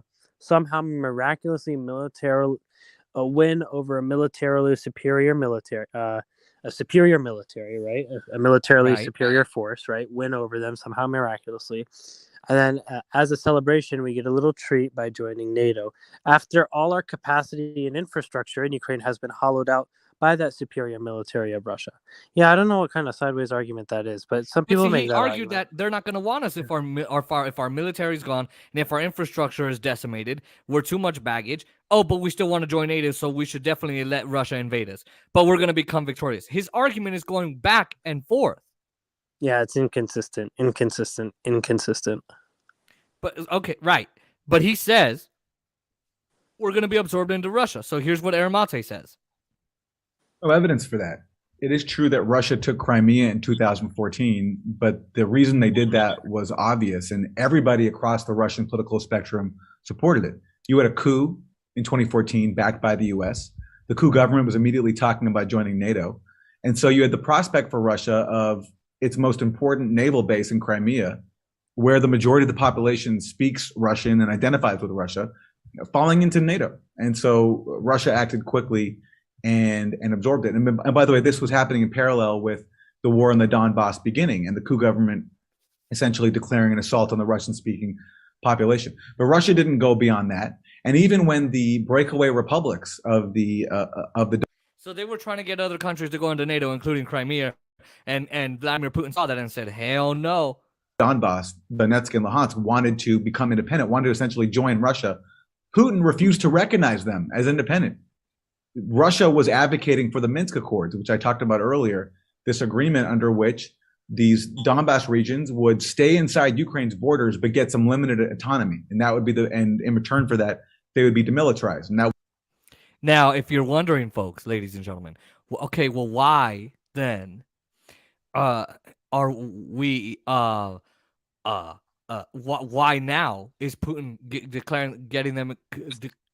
creating the space to declare them as independent states? Because they violated the Minsk agreement. That's why. Would end the Donbass war. It was Russia that was advocating for that to be implemented. So Russia was advocating for a peace deal that respected Ukraine's borders, with the exception of Crimea, which they took, and again, which, according to all polls, the majority of the population in Crimea supported Russia taking it, and even Alexei Navalny inside Russia supported that move as well, just because Crimea was seen as so integral to Russia's security. And so this notion that he has that if we don't join NATO, then Russia's going to take us over in 10, 12 years, there's no evidence for that. And in fact, look, if you go back to the coup of 2014, the problem there was the US and the EU insisting that Ukraine make a choice between, it was either Russia or the West, because the EU was trying to force Ukraine to sign this economic deal that would have essentially cut off Ukraine's ties to Russia and also accept really, really harsh austerity. And for Ukraine, that was just suicidal, especially when you have a large segment of the population in Ukraine, although it's declined because people have left and because of the war. A large segment of the population speaks Russian, identifies with Russia, and wants to maintain ties to Russia. And that's why it's suicidal in that situation to force Ukraine into one camp or the other. It would be crazy for Russia to try to force Ukraine into its own camp at the exclusion of all those who don't want to be a part of or want to be tied with Russia. But it's also just as crazy, which has been the US-led policy, to try to force Ukraine into the US-led camp, essentially into NATO and the EU. And the answer in a divided country is to respect that division and keep the country neutral, because otherwise you're always going to have conflicts brewing up. And by the way, that's exactly what William Burns, the current ambassador to the CIA, predicted back when he was Russia's ambassador to the US. He wrote that famous memo that we know about thanks to WikiLeaks, warning that across the Russian spectrum, he was being told that NATO was a red line, that NATO membership for Ukraine was a red line for Russia because it would force Russia one day to intervene if there was going to be an internal civil conflict, which is exactly what has happened. So what I'm seeing here is the the EU, the European Union is saying, come with us. We'll give you harsh austerity and we'll whatever he said, but you'll also sever your ties with Russia. You'll become financially dependent on us. Russia is saying, well, we know we could get you into our quarters, but we don't want you to do that because I know you don't. We could, even though you do have people who do speak our language and identify with us and want to maintain ties with us and be cool with us, you have people in Ukraine that don't want to be cool with us. So then the U.S., which is our policy thanks to Joe Biden and Obama and Trump, is, but really Joe Biden now, come and join us instead. Even right. So Aaron is saying, look, the best thing to do here, and the guy he mentioned, I forgot what his name was in that CIA memo, is William Burns. William Burns. William Burns, director of the CIA. Mm-hmm. Yeah, he used to be there, and then he was the U.S. ambassador of Russia's ambassador to the U.S. or whatever. He is saying you need to leave it alone. They are divided. You're not going to make anyone happy by making them go to the West with Europe, West with the United States, or to Russia's territory, into Russia's camp. You have to leave it alone. So what is your take on what Aaron Monte said there? Well, that's pretty clear. That's pretty clear policy with where Ukraine is. That's pretty clear policy with where Georgia is. That's pretty clear policy with where many of these other nations in the Caucasus, Central Asia, and Far East Europe bordering Russia. I think the issue is this was all well and good until, we started to poke the bear and go against the Minsk agreement and poke the bear of Russia.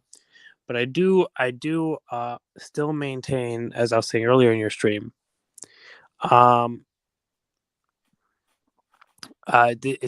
going to also backfire horribly on Russia, in that Russia kind of walked into that trap now by ultimately trying to force Ukraine into their own camp since this invasion that started on February 24th, because the Ukrainian sympathy for Russia, which was there due to cultural ties, which was there due to geographic and demographic ties, is now significantly reduced. And Ukraine will, in some ways, blindly run into the Western camp.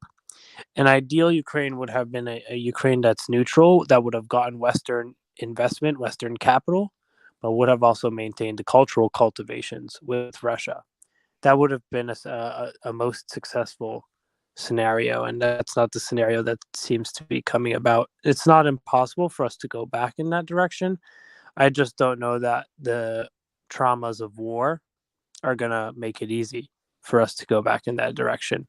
And now you're starting to see scary things like Finland and Sweden, which are much more capable of successfully joining NATO given their military and economic capacities, talking about wanting to join NATO. And if Finland joins NATO, Finland is also a border state to Russia. But the difference between Finland and Ukraine is Finland has much lower corruption. Finland has much stronger much stronger of an industrial base. Finland has much closer ties to the West, and the same applies to Sweden. And if those two states do succeed in entering NATO, which it's seeming more and more likely, that's going to be another threat on Russia's backyard. So ultimately, this is backfiring horribly for Russia in some ways, in that Ukrainian sympathy for Russia is decreasing, which is causing Ukrainians to run into the arms of the West. And other Russian border states that otherwise chose to remain neutral for their own good are now leaning towards joining NATO, such as Sweden and Finland. Ukraine's probably never going to join NATO, or not anytime soon. That's just the reality of the situation. But there's nothing stopping Ukraine from joining the EU, which is the economic body, the economic arm of the European continent. And if Ukraine runs into the economic arms of Western Europe, ultimately, eventually, there will be more capital flows, and then they'll try to build their own industrial base and military base, and way out in the future, join the military arm of the European continent. So I think while the lack of enforcement for the Minsk agreements rightfully pissed off Russia, the decision to enter Ukraine in an invasion type style, or as Russia describes it, special military operation, backfired horribly on Russia. And that's not even to talk about the many Russian losses and deaths and military setbacks that they experienced over the past month and a half. So it seems to me the way to go is just keep Ukraine neutral and Russia just to count its losses and go, all right, look, we're just gonna back out of here. That's going to be the most efficient. That's going to be the quickest way. Is that what's ultimately going to happen? I don't know. The longer this takes, the less likely that will happen. Because what happens, and just studying the human condition and psychology, is the people of Ukraine are going to move more and more to the right, and they're not going to be willing to settle for neutrality. They're going to feel, hey, we were just militarily attacked. How are you going to convince us to be neutral at this point? And I think in Vladimir Putin's case, the president himself claiming that he faced losses and going back to Moscow and bringing his troops home, it's going to be very difficult because he never framed this as a war to his people. He only framed this as special military operations. Military operations are supposed to be clean and quick. So it's going to be hard for him to save face. And all these sanctions we levied, we made the situation even much more murkier. All these sanctions we levied is not allowing Putin a proper off-ramp. We need to figure out a diplomatic off-ramp in addition to what you proposed, which was neutrality and a full Russian withdrawal. And I think the United States hasn't done enough to promote that. Ryan Grimm did ask I think Ryan Grimm. Yeah, fucking defending the Pentagon, defending the squad, doing their marketing for them and making excuses for their dumbasses. Nah, Ryan Grimm. No. I don't care what Ryan Grimm's got to say. He did ask the question that no one else in the White House press corps was willing to ask. And it's a legitimate question that the United States does not have an answer to. What efforts have the United States taken to promote an environment of peacemaking or negotiating between Ukraine and Russia? What is the United States doing to promote the ability for peace? What is the United States doing to support Ukraine in seeking a peaceful off-ramp with Russia? Because every other member of the White House press corps and every other person who's gotten access to Jen Psaki, Joe Biden, or anyone else in the White House has only asked, why aren't we doing enough? Or how can we go harder on Russia? Or should we levy more sanctions? Or are there plans to try Russia in the International Criminal Court? Or how do we get back at Russia? Yeah. But all these hawkish questions, the point is they're hawkish questions.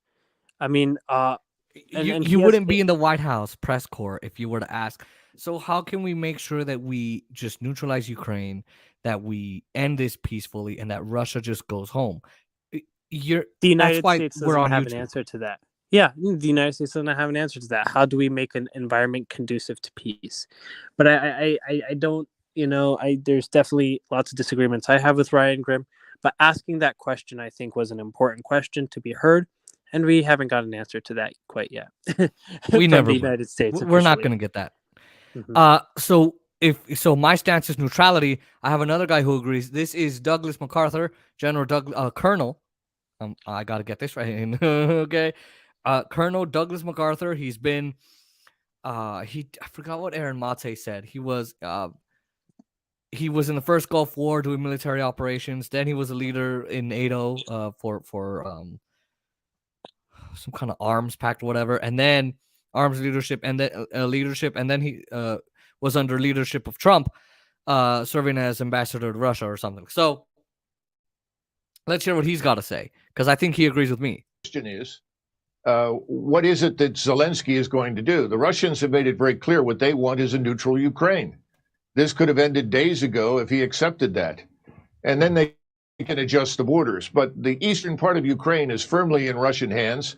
But again, the Russians are not seizing territory. They're destroying Ukrainian forces. That's their focus. Colonel, it sounds like you don't approve of Zelensky's stand. And by the way, this is a propagandist British person serving up propaganda for the Western media. And watch how Douglas MacArthur That's Stuart Varney, right, from Fox Business. Yeah. Ugh, I can't stand that guy. But anyway, go ahead. Either. He's fucking just loony laughed. And I hate the way he asks his questions. He does the same with I forget who it was who came to talk about China the other day. He asks in such a way. Colonel, it sounds like you don't support Zelensky's stand. Go ahead. No. Let's go ahead and review. Let's hear Stuart ask that question. He's hilarious. You want to hear it again? Yeah, I want to hear it again. Let me see if hold on a second.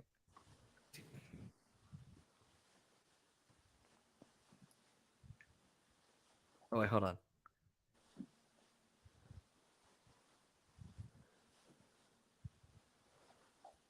Hold on.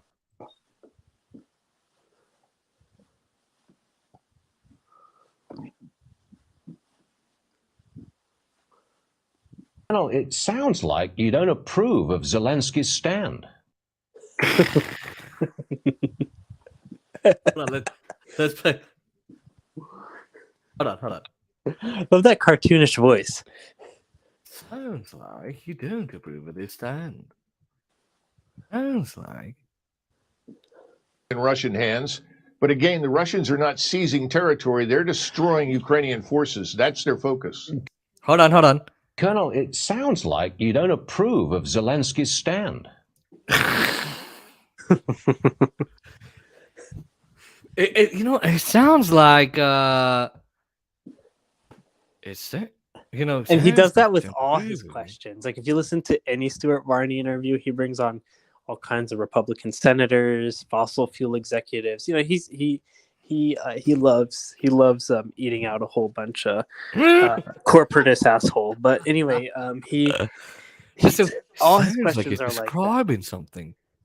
Yeah, even when they're softball questions, even when he's not trying to be like combative with the person he's interviewing, he asks his questions like that. It's so cartoonish. It sounds like Peppa Pig.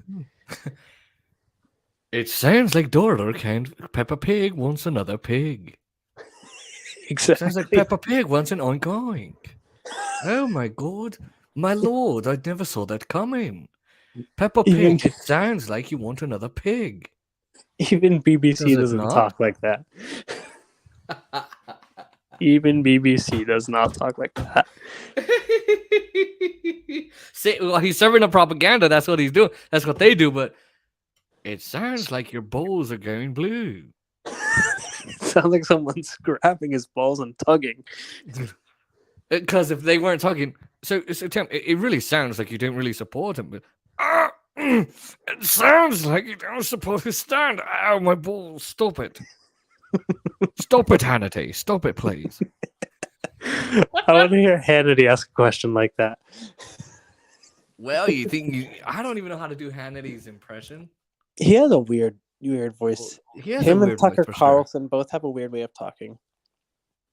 I can hear Tucker Carlson's voice in my head.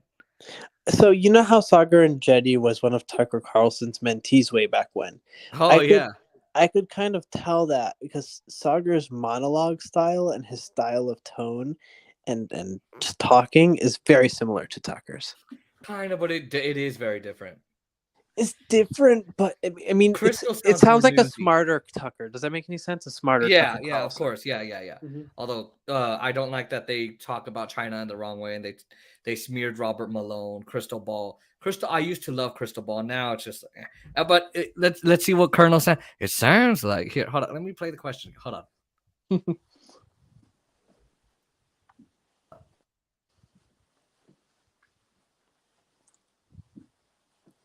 focus. Colonel, it sounds like you don't approve of Zelensky's stand. Tell me what you really think. Because to me, this is what it seems like. Now correct my blue bows. Please pass me a crumpet and a spot of tea. A spot of tea. It sounds like this guy's going bonkers. Hannity, stop pulling on my balls. This is serious business here. Okay. I think Zelensky is a puppet, and he is putting huge numbers of his own population at unnecessary risk. Yep. And quite frankly, most of what comes out of Ukraine is debunked as lies within 24 to 48 hours. Yep. The notions of taking and retaking airfields, all of this is nonsense. It hasn't happened. He's not a hero? I mean, he's standing up for himself and his own people? You don't think he's a hero? Hannity, I'm saying hero because I'm trying to say ouch. No, I do not. I don't see anything heroic about the man. And I think the most heroic thing that he can do right now is to come to terms with reality. Neutralize Ukraine. This is not a bad thing. A neutral Ukraine would be good for us as well as for Russia. It would create the buffer that, frankly, both sides want. But he's, I think, being told to hang on and try to drag this out, which is tragic for the people that have to live through this. I'm inclined to disagree. I'm inclined to disagree with you because I want to be a war hawk and figure out how to cause World War III. Just like Hannity's causing World War III on my bows. Sorry. Anyway, he's under the desk. I mean, you're inclined to disagree there's no actual reason that you actually disagree. You just disagree because it's not Douglas MacArthur. Defense propagandists paid you to disagree. Exactly. By the way, Douglas MacArthur, I made a mistake. It's Douglas McGregor. Mm-hmm. Like, wait, General MacArthur's back? He came back from the dead. I'm Douglas MacArthur. It's Douglas McGregor, and McGregor just beat his ass. Yeah. There's a reason why we should, and he put it perfectly why we should neutralize Ukraine there. Because we need a neutral Ukraine, because we need a buffer for our own safety. Exactly, and it works for everybody, including Russia. And it works for the Ukrainians because they don't have to be forced to pick a side. They get to do business with Russia, and they get to do business with us, and no one could tell them which way to go. Exactly, no one could tell us where to go. It's kind of like, you know who it reminds me of? It reminds me of the president of the guy who's like a puppet who could be friends with Russia and the West. Finland used to be that way, but now they want to run into NATO's hands. But it was Israel. No. Remember the president who was trashing Western media because of what they're doing? Azerbaijan, Haidar Aliyev. Yeah. Who's the what's the country? Azerbaijan. Mm-hmm. Azerbaijan. Yeah. It kind of reminds me of that, where he's like, if he does something against Russia, the West will protect him. If he does something against the West, Russia will protect him. And that is why he was able to win the war between himself and Armenia, because he ultimately had Russia, because Russia supports Armenia, but Russia ultimately did not get involved because they have good faith with him. And the West supported him, but he ultimately knew not to bring in the West to not cause direct confrontation with Russia. And so he was able to really strike that balance very well and win that war against Armenia. So he knew how to play both powers against each other. And he can still do it to this day. And we're not saying he's a great president at all. He's a dictator, but... No. Yeah, I'm not praising him. Mm-hmm. Yeah. So Douglas McGregor, not MacArthur, but Douglas McGregor put it correctly here. And by the way, the media lied about, Russians are going in and shooting people with their hands tied behind their back. And yet Russian troops left on April 30th, 31st, March 30th. Wait, where's April 30th? We haven't even gotten there. March 30th, they leave. The Russian troops leave Bucha.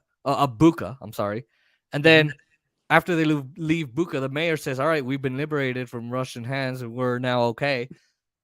All of a sudden, 24 hours the later, neo-Nazis come bodies in. start The Azov appearing. Battalion comes in and starts shooting people. Yeah, so and the Washington Post that weren't there in the beginning. Mm-hmm.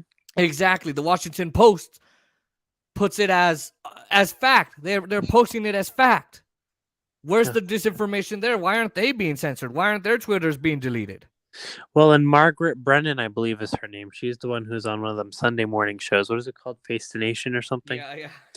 Yeah, Margaret Brennan. She goes ahead and she had I don't know if it was Zelensky. She had someone on her program, and she was asking him, someone from the Ukrainian government, Ukrainian representative, and she was asking them, "Hey, we see these photos come from the Ukrainian government."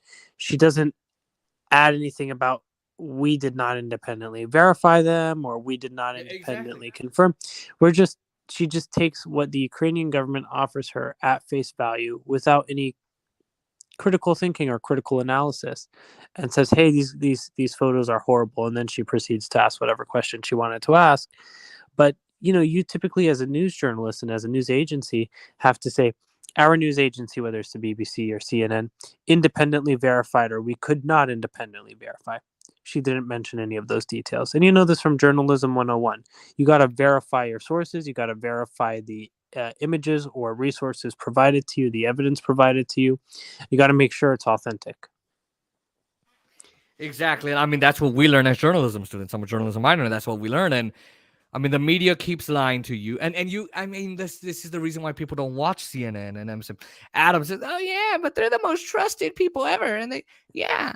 And when I tell them all the shit, they were not okay with Republican wars. Oh, so Democratic wars are okay. So that's why people don't like these people. Hypocrisy. The hypocrisy, but also their lies. They publish without even fixing it. Yeah, that's true. So correct the record, friends. Be honest about what sources you have and what sources you've verified. That's exactly right. We are at 3 hours and 15 minutes. It's quite a pleasure chatting about this. I know there's more we want to definitely chat about. We want to definitely explore where the Middle East is falling in all this, where China and India are falling in all this. What this means to Asia Pacific. We could do a whole Ukraine topic. We were about to get into a debate that I do think is very productive. We should do our own segment on this one of these days. Our response to 9/11.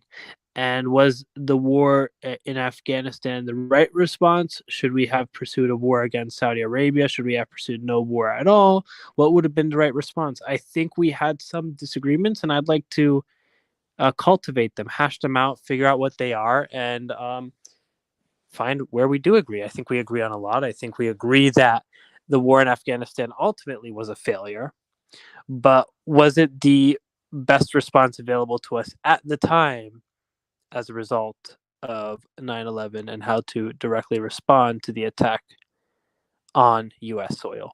So I would like to have that debate. I really do think we should do that. I think we should definitely have someone else come too. We need like a third, someone who knows foreign policy really well and American policy. So if you can find that person, I will do some digging. Yep. And also, I want to discuss Saudi Arabia and the petrodollar. Yes, that would be a fun. We got videos coming out, folks. Wait, hold on. Saudi Arabia is looking at buying oil or selling oil to China and accepting Chinese currency as a result, which is a direct middle finger to the United States. But do they want to do that when United States has got a lot? I mean, they attacked us with the Sunnis. They funded the Sunnis who attacked us in Iraq. Yeah. And then this is what I said to them.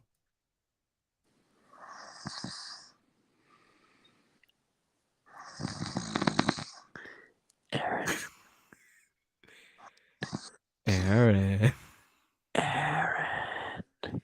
It's your dreams. I think Biden is sleeping. Let's take a signature and make an executive order. Let's cancel all student debt right now. And in the process, end all the offensive illegal wars that are going on right now under United States direction. And then let's also free non-violent drug offenders and expunge their records. And let's drop the charges against Julian Assange and free Edward Snowden with a pardon. And let's pardon Daniel Hale. And Reality Winner.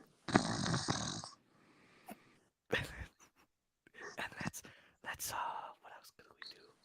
Medicare for all for everybody. Yes, there's a loophole where the president can do that. Section 1881A. Exactly. And let's make sure that we start processing backlogs of asylum seekers. The president can also do that. Let's do that.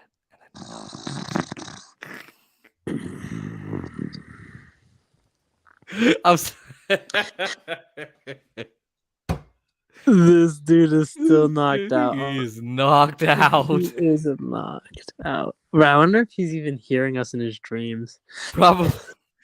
And he's probably responding in his dreams, but then out loud. I want to pull that part of the live stream as a behind the scenes thing. That'd be hilarious. Are you gonna clip a lot of this up to make the also separate segments? Like, I mean, Yeah. you have it as a live stream, but you could also throw them up as Yeah. individual videos. Yeah. Hashtag. Yeah, I'm gonna split up the Ukraine segment for war sure. criminal in chief. Let's dig into that one. Oh yeah, maybe I should get some videos of all the bombs we've thrown and all the news clips. Yeah. When are you free to do another stream?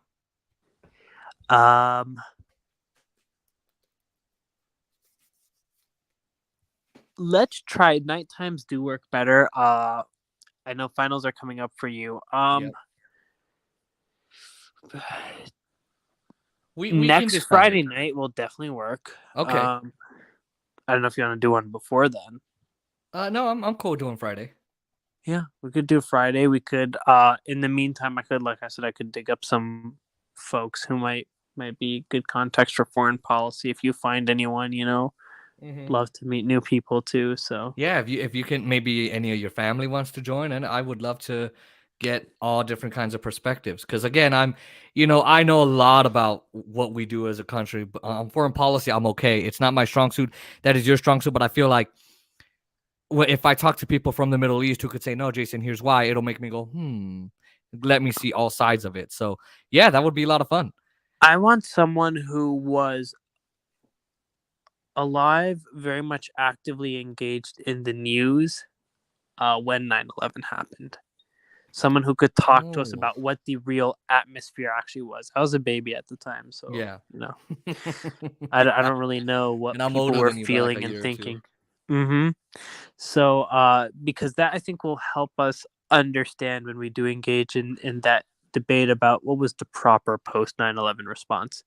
Understand what were actually the real options then, because it's easy for us to say that the route we took was the wrong route now, because now we know the results, but at the time no one knew the results, right? So what were the people thinking, and what were the options that people were willing to accept or willing to digest at that time? What appetite was out there? at the Because I think there was definitely an appetite for war. Well, yeah, because we just got attacked. So the American people wanted the war. Why do you think George Bush's approval rating was 90% at the end of 2001, early 2002? Started going Yeah. down, but I've obviously, right? So and also the atmosphere, I've seen the videos and all that. Right away, people said we got to go bomb whoever this was. Bomb every single one of them. So if you can dig and find someone, that would be super cool. Someone level-headed, of course. Mm-hmm. Not Daniel Salman. That guy would have said we should bomb Afghanistan, Pakistan, and Saudi Arabia. Oh, wait, I don't know if he'd say that, because he'd be bombing his own people. But I know. But yeah, we definitely have to do it again. We also have to really look at where India's going and where China's going, because they are the population centers of the world. They are the future of the world in terms of human beings, in terms of people who are growing up. They have some of the youngest populations, especially India. China is starting to experience demographic collapse. China has more economic power than people demographic power.